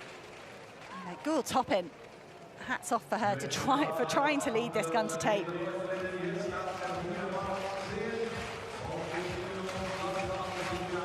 Vancado judged her effort really well. She wins the domestic battle, the only Swiss athlete to go under 2 minutes in this race. But Sana, is almost as though she didn't see Lieberman coming. I think the Polish athlete was giving it absolutely everything as it was. But I think when you just focus on trying to get to the finish line and then Clara Lieberman sneaks past on your shoulder, it will be frustrating, but it's Clara Lieberman way. That gives her the win. We so often see 1:59 for the win here in Luzern, and we get it again here in 2025. Clara Lieberman, 1:59.25. Sana, 1:59.39. Gore-Toppin, 1:59.80. Van Cardo, 1:59.97. Adele Tracy, massive season's best for the Jamaican, 2 dead. 42, wonderful to see her not nearly 2 seconds off her season's best.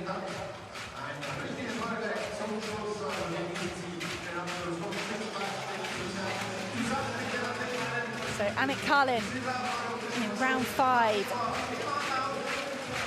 already has the event lead, 6:63, 6:32, 6:63, and then 2 6:49s.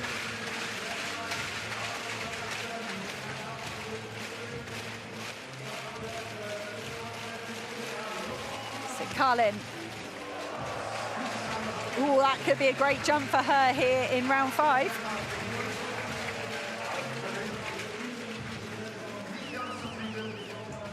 So Carlin's dominated this women's long jump, well, by 3 centimetres ahead of Jasmine Sawyers. The consistency there for Annick Carlin, suggesting something might come here in the latter rounds. And that's her longest jump of the competition, 6:72. Oh, yeah, second longest of the season. She has gone 6:78 during the indoor season. That could be her longest of the outdoor season.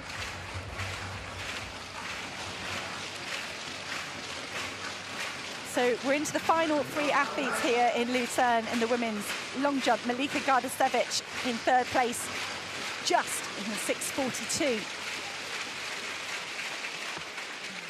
On countback ahead of Lipsovsky of Australia, but the Serbian is in 3rd place. She's looking for a few extra centimetres here. I'm not sure she's got it here in round 6.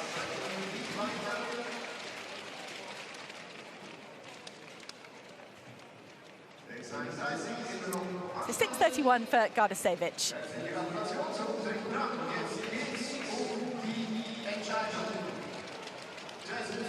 So 2 jumps left. Jasmine Sawyers, the only woman between Annick Carlin and will be a 5th Swiss win of the evening.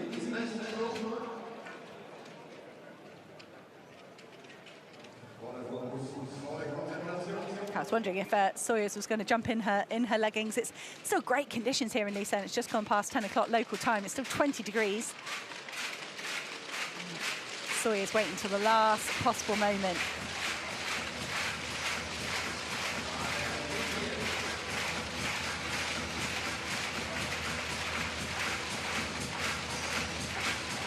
Already a great 6:60 from Jasmine Sawyers. What can she find here in round 6? Look good on the board, look a bit behind the board. I don't think that's going to improve on the 6:60 for Sawyers. So Annick Carlin will be our 5th winner here in Luzern, 5th Swiss winner here in Luzern.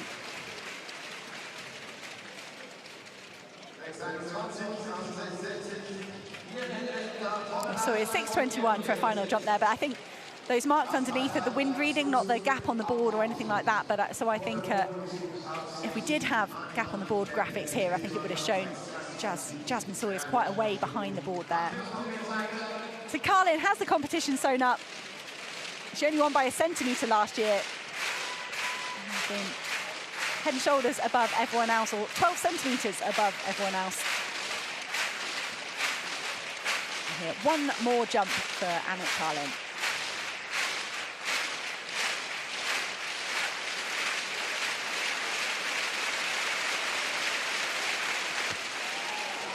Oh, it was close on the board there for Carlin. Are they asking for a second opinion? It has been given the white flag. I wonder if Carlin has saved the best till the end here.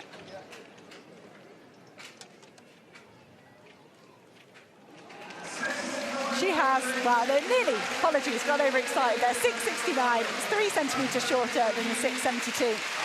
Annick Carlin, what a series. And she should absolutely take the bow. Look at all those valid jumps, long jumps.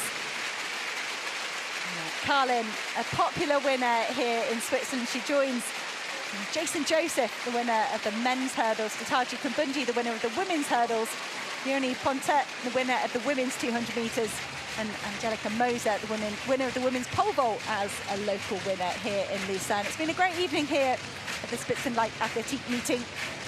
World Athletics Continental Tour silver event. It really punches above its silver ranking. 8,000 spectators here in Lucerne to watch some wonderful races. Other highlights away from those Swiss athletes, as we see confirmation there of Annick Carlin, 6:72, Jasmine Sawyers, 6:60, Malika Gardasevic, 6:42, the top three in the women's long jump. Other notable races and results here in Lucerne. Jareen Richards taking the win in the men's 400 metres. Jose Carlo Pinto taking the women's 1,500 metres. Clara Lieberman in the competitive women's 800. Lena Nielsen, the women's 4 hurdles. Great results all round. Leonardo Fabri took a win in the field in the men's shot put. That is the end of the action here in Lucerne. A lot of the spectators will stay in their seats because they'll present all the winners of every event, and we'll have some fireworks for the usual proceedings here in Lucerne.